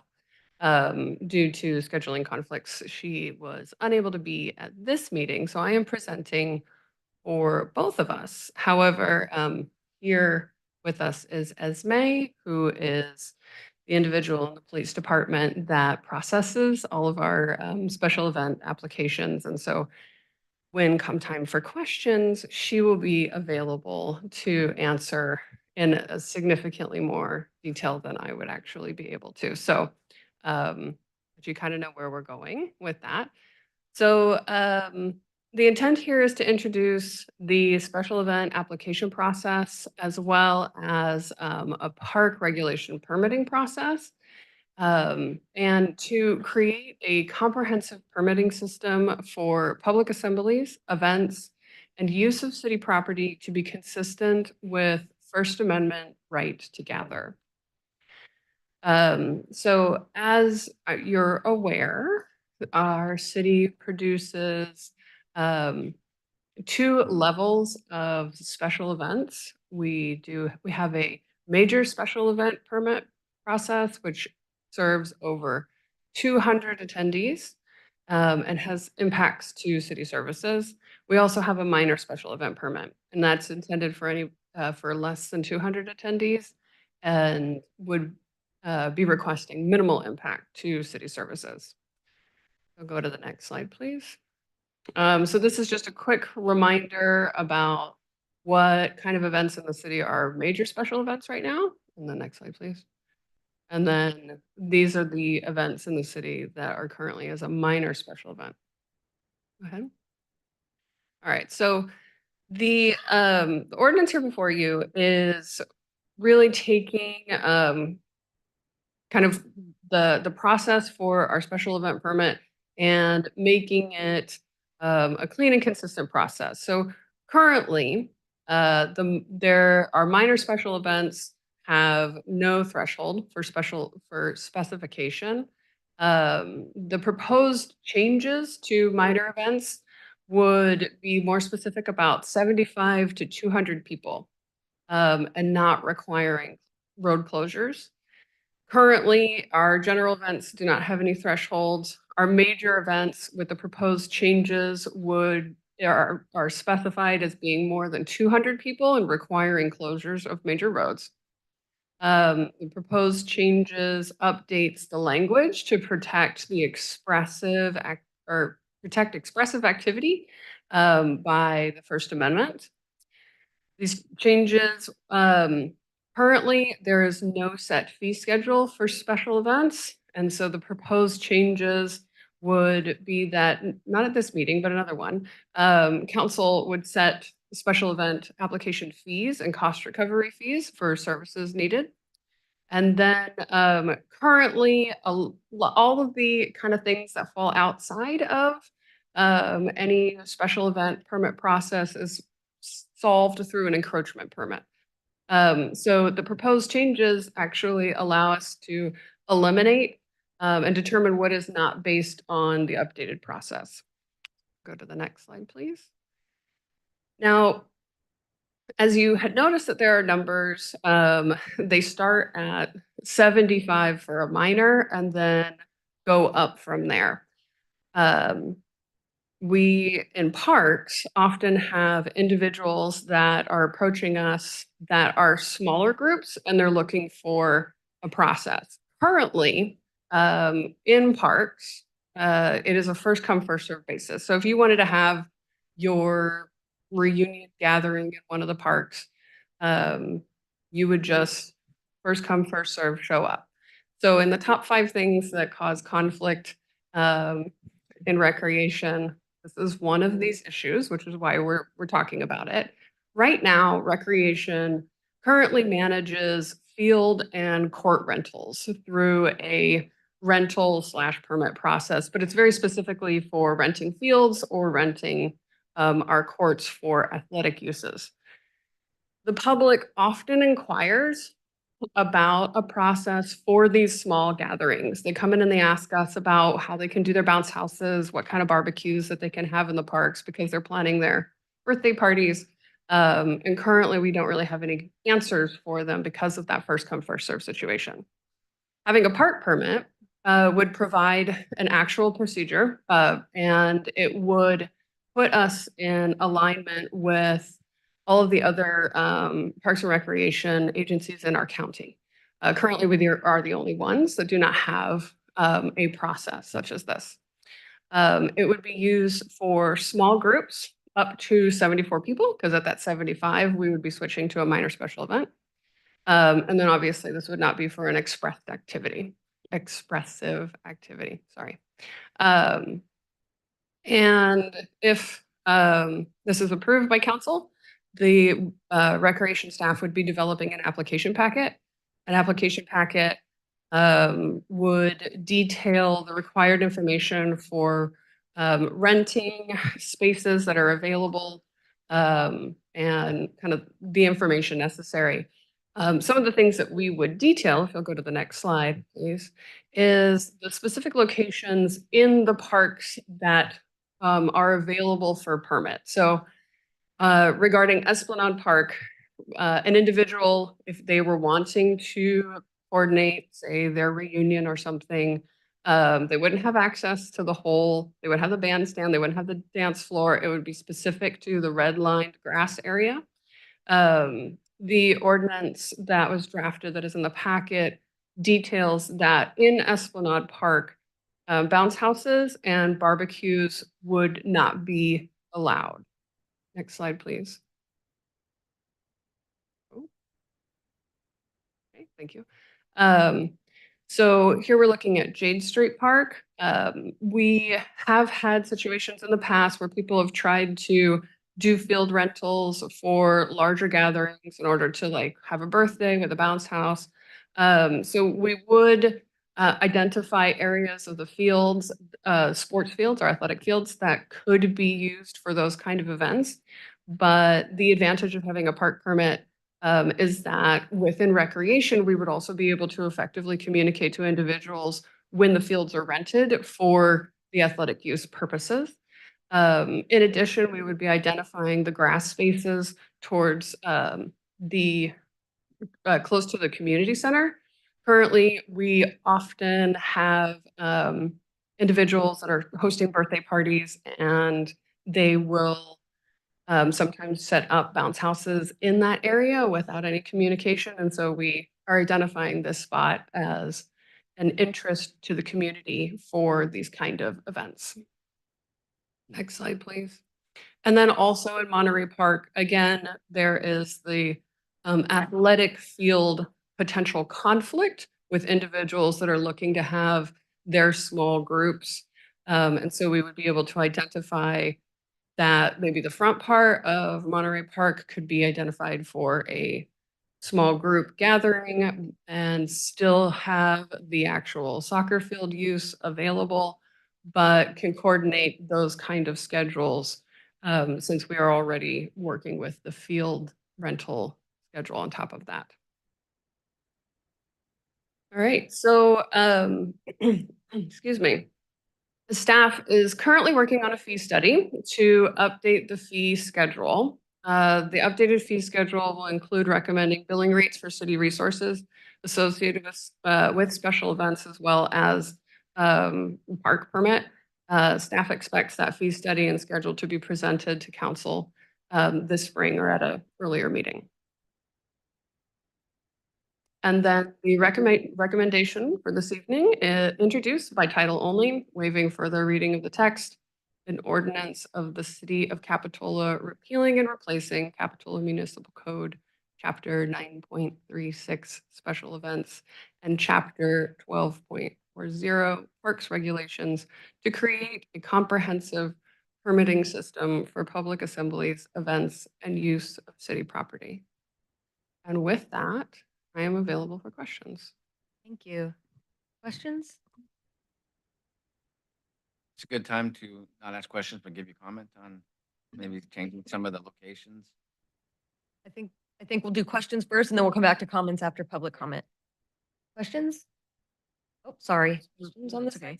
I was wondering if it's possible to, since we had such a good turnout for the Halloween parade, that could be moved to a considered a major event. I don't know if we need to specify that today or what, but that's just a thought.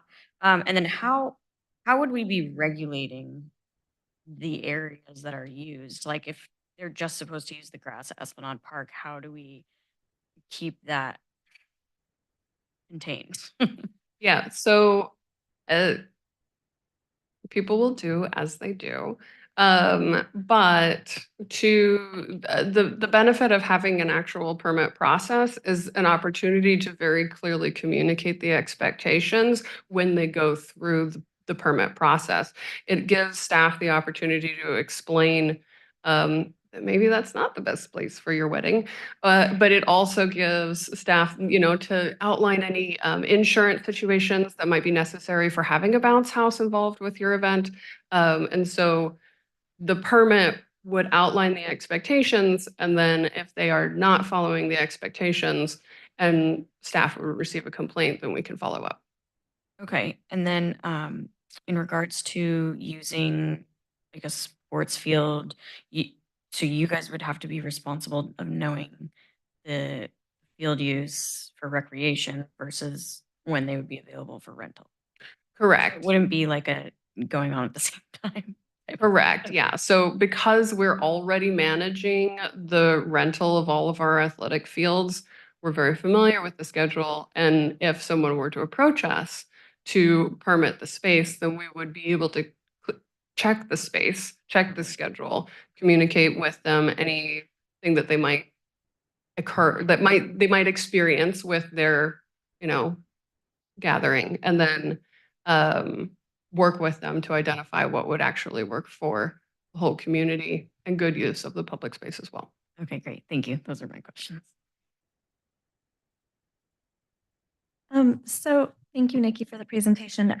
For the park use permit, are the 7 locations identified in your report today the only 7 locations that folks could essentially ask for a park use permit for? Or are those just examples? Are you referring to the bulleted list that's actually in the ordinance or the red line? Your red lines. So those were more of examples, just so that council could see how we would be communicating to the public that would be requesting a permit for this is the space that you would be talking about.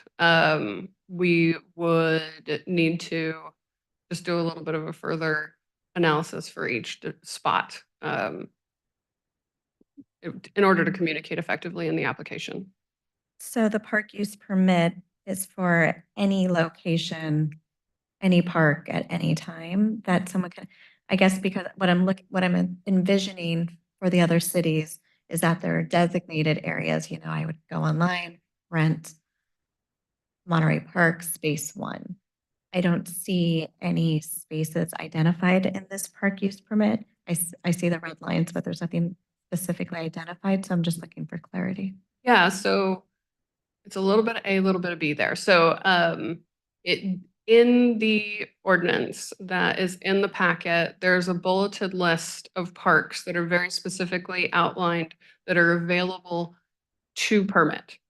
And then through the application process, as you explain, we would be identifying grassy space number 1 in Jade Street Park, grassy space number 2 in Jade Street Park.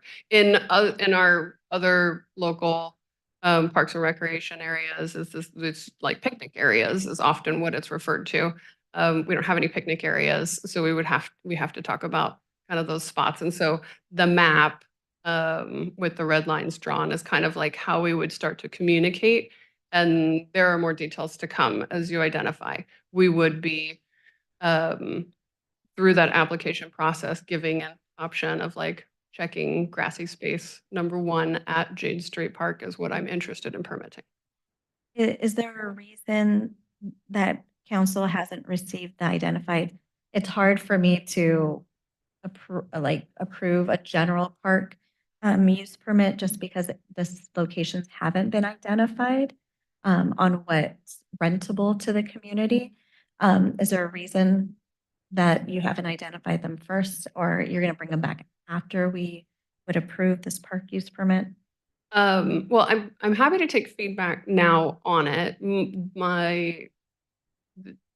Without the ordinance in place, the need to develop the complete application process isn't here yet. So I could come back and present on it if that is something that council would like. I'm happy to take feedback as well. But as the item was just for the ordinance first and to make the updates to that, and then we would be creating an application similar to what other agencies use in our area. Okay, I'll save my comments for after. Thank you. Those are all my questions. Councilmember Peterson, any questions? I just have a quick question. So this is for our parks, and I'm wondering about beach use. If people try to get specific use of the Capitola Beach or Hoopers Beach for weddings, or I see now there's companies that like set up sunset dates and all that. Are we allowed to even permit specific use of specific parts of the beach, or is that Coastal Commission prevents us from doing that? So it was very specifically not put in the parks ordinance, but the rest of the answer I'd have to look. I'm guessing we're not allowed to, but I was just curious. It's challenging for us. We do have a specific SEP, special event permits that do take place on the beach. Think some of the surf competition, women on waves, some of those. But reserving the sand for a non-ocean specific event, we run into trouble with the Coastal Commission. So that makes sense. that's one of the reasons why we kept those things separate. Makes sense. Okay. Can I rewind back to the last question?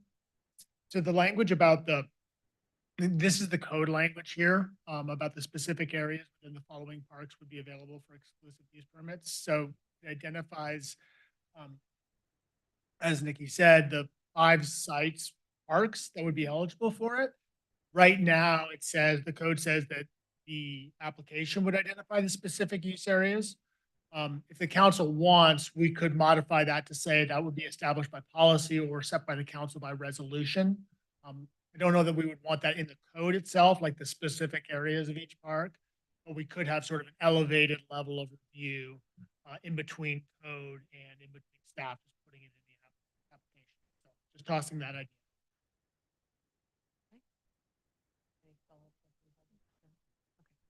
Further questions? Okay, with that, we'll bring this item to public comment. Any members of the public that would like to comment on our special events and park regulations? Welcome back. Thank you. My name is James Ewing. That was actually a really thorough presentation. And the questions that both you, Mrs. Brown, and city manager's input was really useful. One of those areas is an area I was in just today, and probably be in there on Sunday, so that'll just be entertaining. Since I have done a fair amount of events at the beach, not in this city, but it certainly wouldn't be against it, I suppose I'll just inquire further of the specifics. You know, as if I'm going to break the law. Of course, I don't want to hurt anybody, but I want to be impressive if I do that. So thank you for this. That was a great presentation. Thank you. All right. We will bring it back to council for comments and discussion and potentially a vote. Start at this end. Any comments? Comments? Yeah, go ahead. Sure. I'll now explain what I was getting at to the rest of my council here. As someone who goes to many birthday parties and lives this on a weekly basis, I guess my only concern is with other parks, there's identified spaces. And right now, the way it's suggesting is that any kind of group would need to have a park use permit for any sort of party. I know there's some clarifying language, but that's just how it reads to me.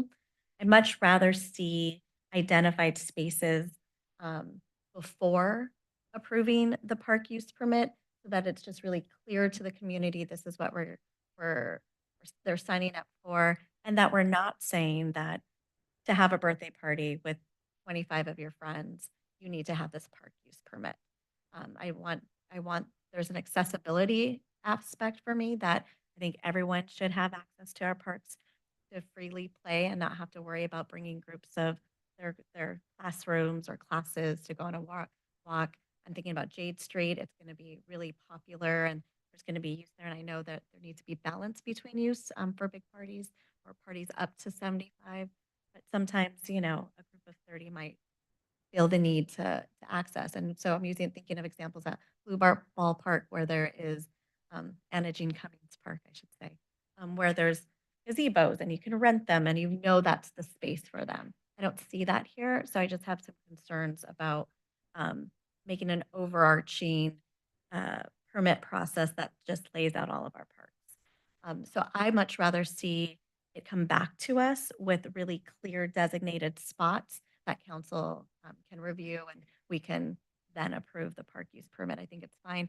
And also I heard you say at a later time, the fee schedule would come back to us because I also don't want to create something. The last thing I want to do is build our beautiful Jade Street Park and then someone has to rent it at a lot of money to have access to it.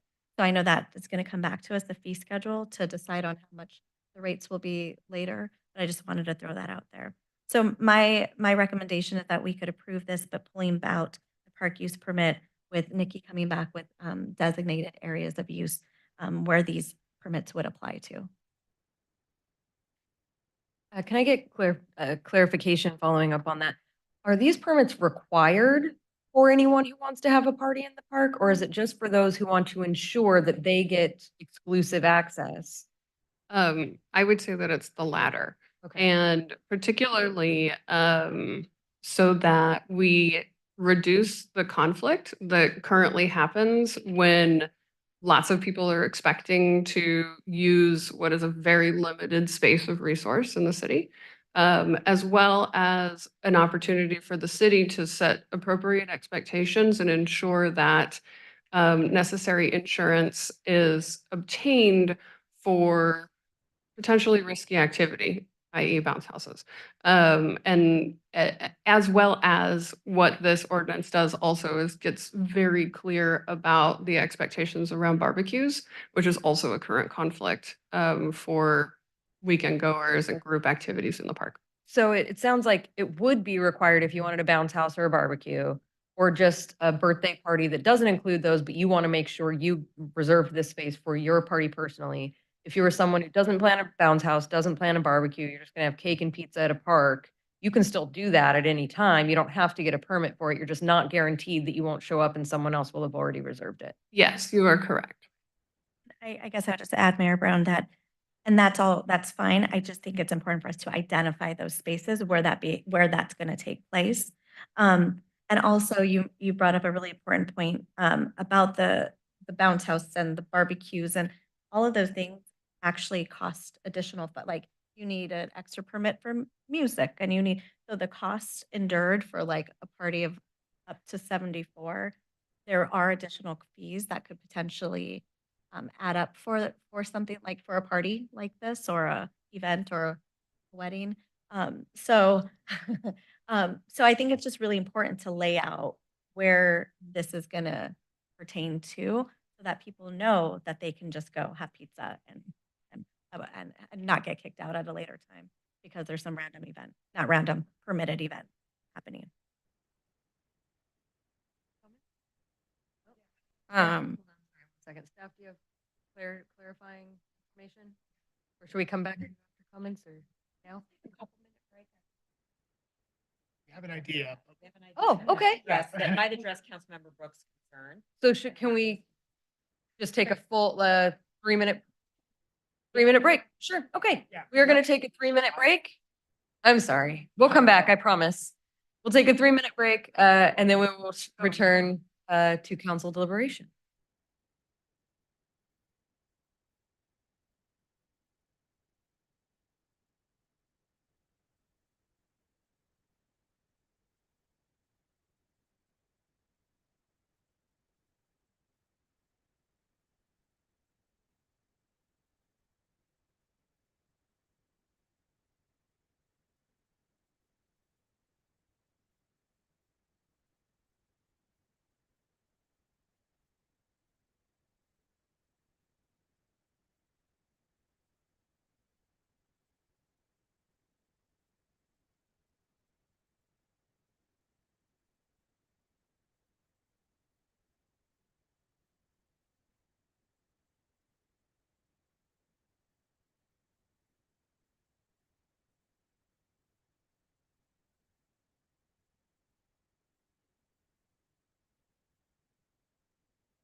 Okay.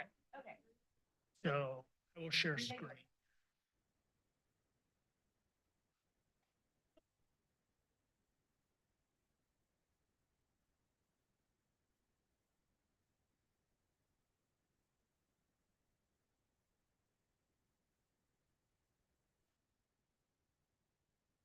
All right, we will reconvene with Councilmember Clark's comments. Yeah, I just had a couple of questions on the locations. I saw that one of the park areas at J Street that's not used nearly as much as everywhere else is the baseball field. That's empty most of the time, the grass spot anyways. If that could be added to it for areas of bounce houses or whatever. I didn't see Noble Gulch Park. Yeah, that's a That's a great question. I toyed with that one for a while and ultimately came down to the distance of the parking from that park.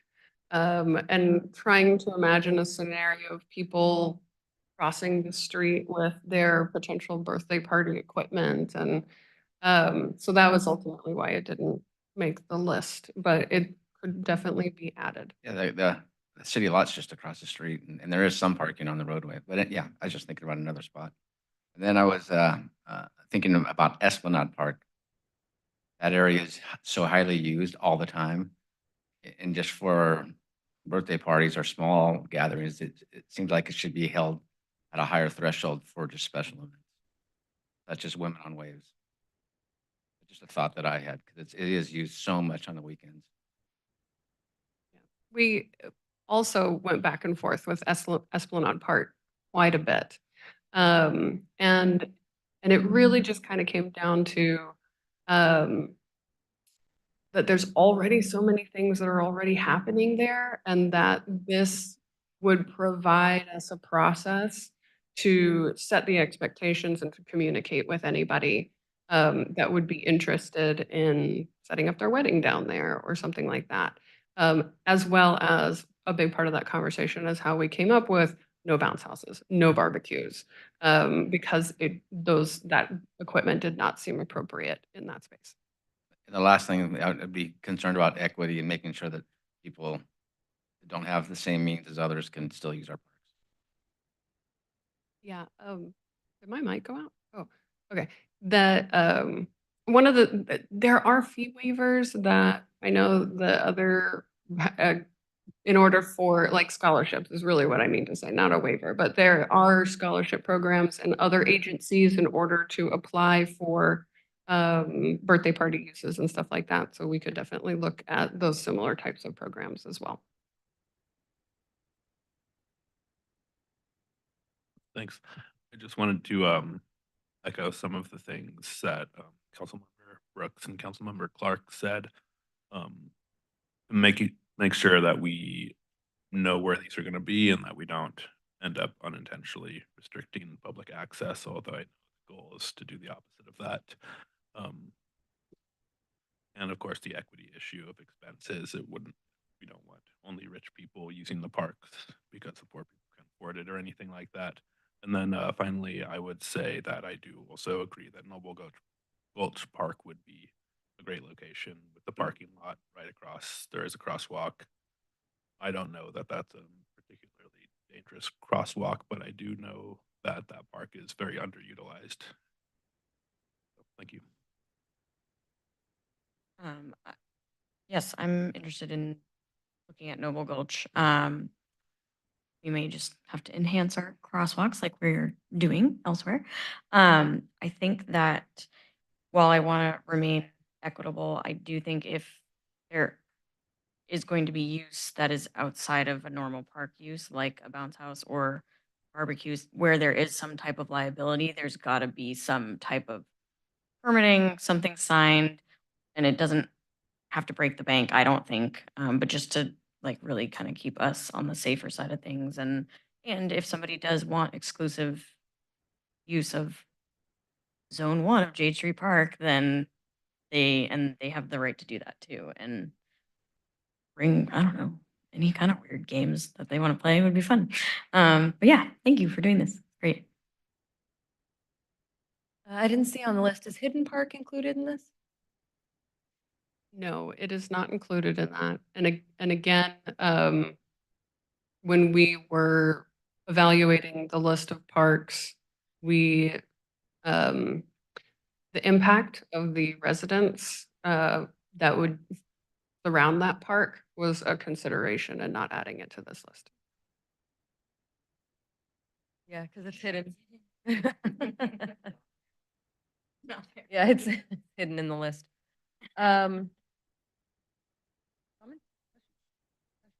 Oh, I had a question actually. I know this isn't exactly what we're talking about, but I was curious, do we do reservations on some of the facilities like the tennis courts, basketball courts, skate park, things like that? So yeah, so we currently do for our athletic courts and fields, we have had a rental process for the use of those spaces um, since I got here. Including, I mean, the field at Jade Street is an athletic field, right?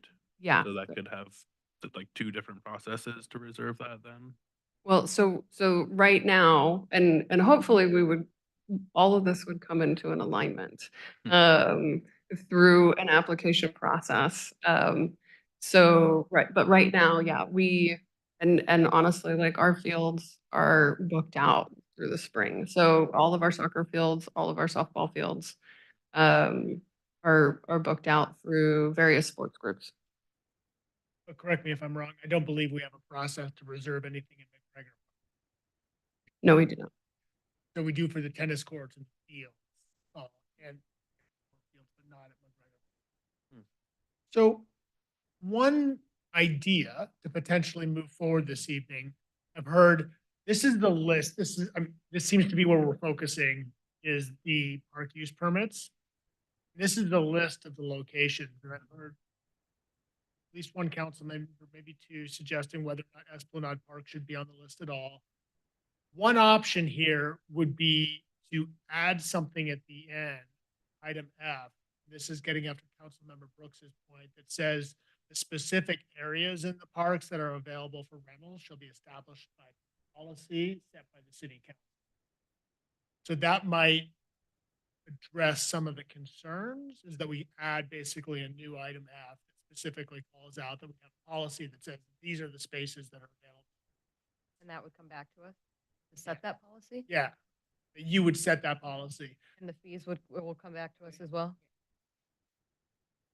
My suggestion would actually be that you write it a little broader so that a policy would capture what Councilmember Brooks raised, which is a list of specific areas within these parks.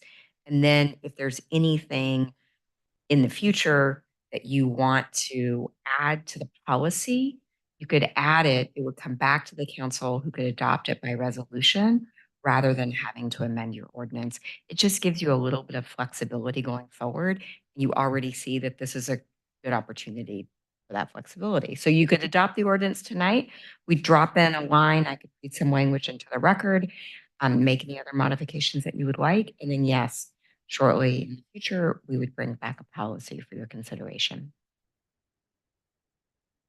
Yeah, I think that's great. So we would add the motion to be to add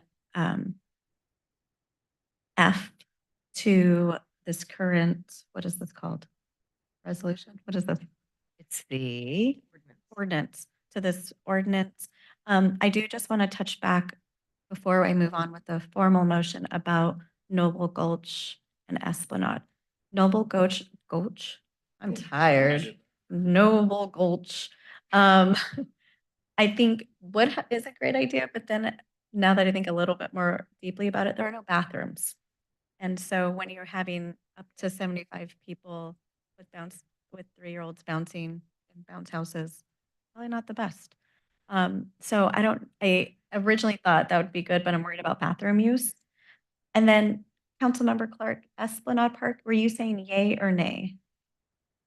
I was saying, keep it at the threshold for special events, Bigger things. I bigger would agree events, with just, you. just not, your birthday parties and other things. But I almost think we should include all our parks so that as we move forward, who knows, maybe the skate park might turn into a place where they do want to have birthday parties and stuff. If we can put some type of language in there that include all our parks, and we can, as we want to change the policy or the locations, we can add that as we go. That makes sense. I would just want to standardize like what essentially is a reservable spot. So when we see the policy come back with more detail, that this is what a park use permit site entails, and it's like uniform. So then I don't wake up one morning like, I want a little patch of grass to be on and do an amendment. I think there's some criteria that we need to set some standards around that policy as it comes forward. Is that where we would write it? Sam? Or even to take it a little bit further, why don't we include all facilities, the wharf? Somebody wanted to have something on the wharf, Have specific, policies. I mean, a park is a park. I think there's definition around that.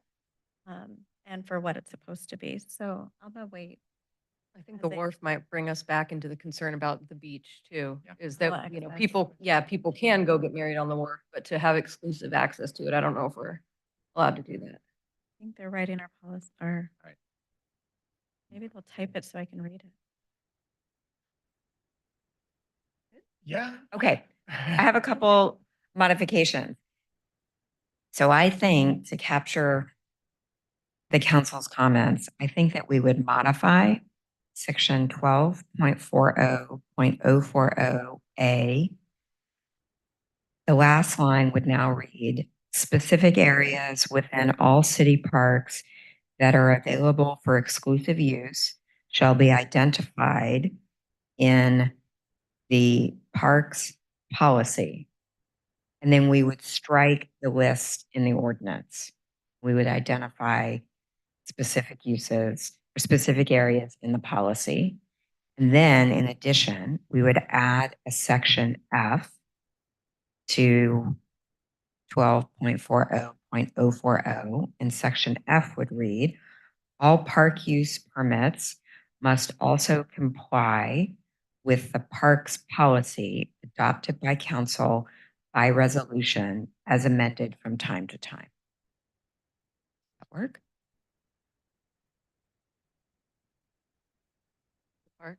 That'll come back. In the policy. This Put is, it in the policy, we'll bring it back, you'll adopt it by reso. so to clarify, this is just an ordinance creating the fact that we are even going to do this. And then the specific policy about which parks and which spaces and how much it would cost will come back to us later.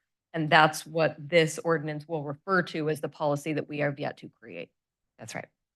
Right. And I just want to know that staff heard my feedback about being really specific in what is identified as use of space or a rentable space, just so that we have standards really defined in that policy. Because again, is it 2 feet by 2 feet or 12 feet by 12 feet? I think standardizing a process would make sense. I'm okay with moving forward with staff's, our city manager, our city attorney's comments, the proposed motion on the table. So I think the motion would be, Mayor, do you want to do the ordinances separately or as one? I don't know how we have it listed in the agenda. It's one. It's just one. Okay. An ordinance, yeah. Okay, so I think the motion would be to,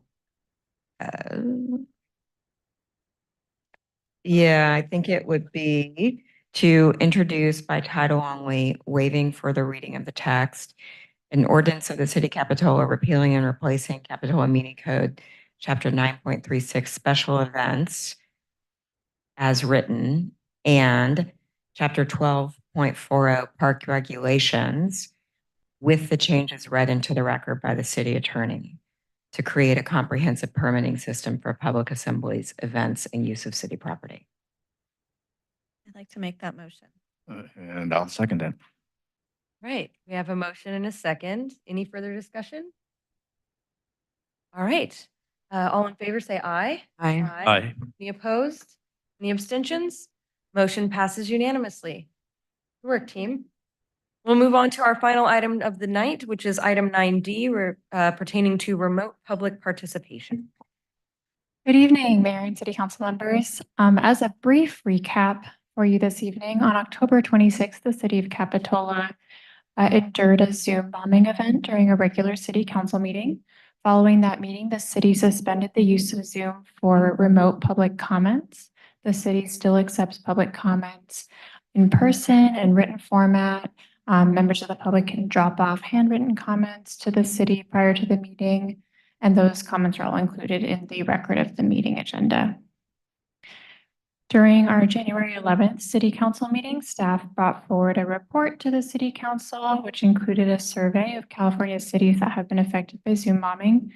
At that time, approximately half or more of the cities had suspended use of Zoom, and the city council directed staff to bring back this item in March for further city council discussion with an updated survey.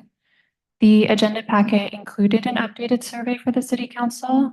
Of the 60, I believe it's 66 cities surveyed, approximately 64% of them have suspended the use of Zoom. I'm sorry to say that Zoom bombings continue to occur in California. As recently as February 13th, approximately 4 cities were affected by Zoom bombings on February 13th alone. 2 of those cities had brought back Zoom for their first meetings, and at the first meeting following the return of Zoom, they endured a second Zoom bombing event. Other cities such as Berkeley and San Diego have endured multiple ongoing Zoom bombing events. Their city clerks report that it's now become a routine part of their meeting practices. And anecdotally, city clerks report lessened public participation at meetings, lessened attendance by regular members of their community. So it is continuing to be an ongoing issue in California agencies. So I'm available for any questions. I can provide more information. I can share the survey up on the screen if you'd like. But otherwise, we are here to await your direction. Thank you. Questions? Questions? Yeah, go ahead. Yeah. So you stated that there was 4 Zoom bombings in 2024. Is that correct? Yes. I only see 2 on the sheet. Is that also correct? So some of these cities are experiencing regular ongoing Zoom bombing. So it's hard to track in the sheet like the exact date, because otherwise I would have to list out multiple. However, the 4 that occurred on February 13th, I don't know if those were listed because at that point we were still collecting data. It was Rancho Cordova, Laguna Beach, San Carlos, and I believe the city of Sunnyvale. The city of Vallejo and I believe Sebastopol have also had recent Zoom bombing events. And Sebastopol is a really small agency. It's even smaller than Capitola. So the size of the agency really doesn't matter with this type of event. So are you saying that there's a total of 6 unique cities that have had Zoom bombings in At least. 2024? Yes, at least 6. At least. Okay. That would have been good data to have here on this list. And of those that happened in 2020. Oh, okay. So my other question was the date of the incident. That is that as of the time of this study, the date of the latest incident. Is that right? So again, some of these are like ongoing. So I wasn't able to list like all of the dates of incident. So I think I listed some of the first date of incident, like for example, Berkeley and San Diego. But I tried to list in the current Zoom status, the ongoing repeated Zoom bombing events. Okay. So it sounds like it's the latest events in general. Yeah. Thank you. Mhm.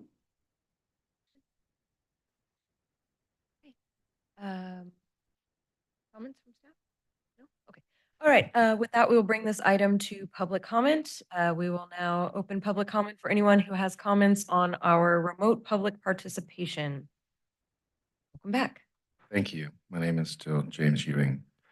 I wonder how this really affects the First Amendment and free speech. I know that 4 years ago in the Santa Cruz City Council, Drew Glover brought up this question with Tony Condotti. Basically said we don't really support it, but we can't really stop it.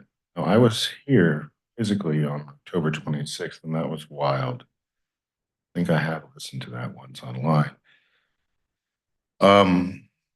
What concerns me is the last time this was brought up, about at least 6 weeks ago, there was a piece of paper, and it seemed like most of the different jurisdictions in the area had stopped Zoom meetings. Now, I can recall meetings, like I didn't make public comments on January 12th, actually the morning of January 13th until after 2:30 in the morning. I had to leave that meeting to take care of some business because I needed to be on the road by 6 o'clock in the morning. And I used my phone, and I must have been disconnected from the meeting at least 30 times. I was blown away. I got brand new 2023 weapons technology. It's a great phone by Motorola. So it'd be great if this room was always full. You guys might be here longer, but at least some people are here. But to restrict, I had all kinds of issues with trying to use Zoom, and I kind of told myself I wouldn't. I'd rather set up any of 3 commercial sound groups of equipment I personally own to make a statement if they shut stuff down and people can't talk. But once again, I'm concerned about the First Amendment rights. And I think people need to be careful with what they say and mindful of just what I witnessed earlier this evening. So it just is what it is. That's my 2 cents. Thank you. Thank you. Any further public comment? Seeing none, we will bring it back to council. I think for the sake of it being in the minutes and in the record, if our city attorney, correct me if I'm wrong, my understanding is that under First Amendment and free speech, we are required to accept public comment in the room, that we cannot restrict it based on topic, that we have the right to restrict the amount of time public comment is given, that Zoom public comment is not required. Am I missing anything else? I just want to address so that it's in the minutes, the issues of free speech and First Amendment, because I do think that's. Yes, you are correct. There are a couple nuances I would add. One is you are not required to allow public comment by Zoom or remote public comment at all. If you do choose to allow it, the same standards for free speech are applied to that as they are for public comment in the room. The reason it's an issue is, as the court pointed out, remote public comment provides more of an opportunity for people to provide off-topic or offensive comments without identifying themselves. And we are required to permit public comment, to allow public comment, so long as it is either within the subject matter jurisdiction of the agency, as long as it is within the subject matter jurisdiction of the agency, related to a particular agenda item, and is not disruptive. Thank you. I appreciate that. Okay, discussion? Well, I like our speaker earlier said, I'm worried about First Amendment rights. Hopefully we can one day maybe get back to Zoom and have people speaking, but at this time, with all the issues that we're having, we should probably monitor it every 6 months, or quarterly and see what's happening. The other thing with IA, sounded like one of those calls was not even a real person. So I mean, with those issues, so there's a lot of things going on, but I think we should review it often. Yeah, I would go ahead and say that, what did we do, 3 months since the was 3 months. last time? I think we could push it more to 6 and see what the climate is. And as stated by the city attorney, I don't necessarily see the infringement on the First Amendment rights when you have multiple options to address the council in other modalities. Thank you. Can I ask a clarifying question? When you said 6 months, did you mean 6 months total, including the previous 3 months, or 6 months from now? From now is fine. Yeah. Yeah, so I have some other comments too. Seems like vast majority of these cases happened September and October of 2023. I personally would be inclined, as I believe that public engagement is a very important aspect of what we do. And although it doesn't literally infringe upon the First Amendment right, I believe that it goes against the spirit of that amendment. So I would like to see us testing the water as soon as possible.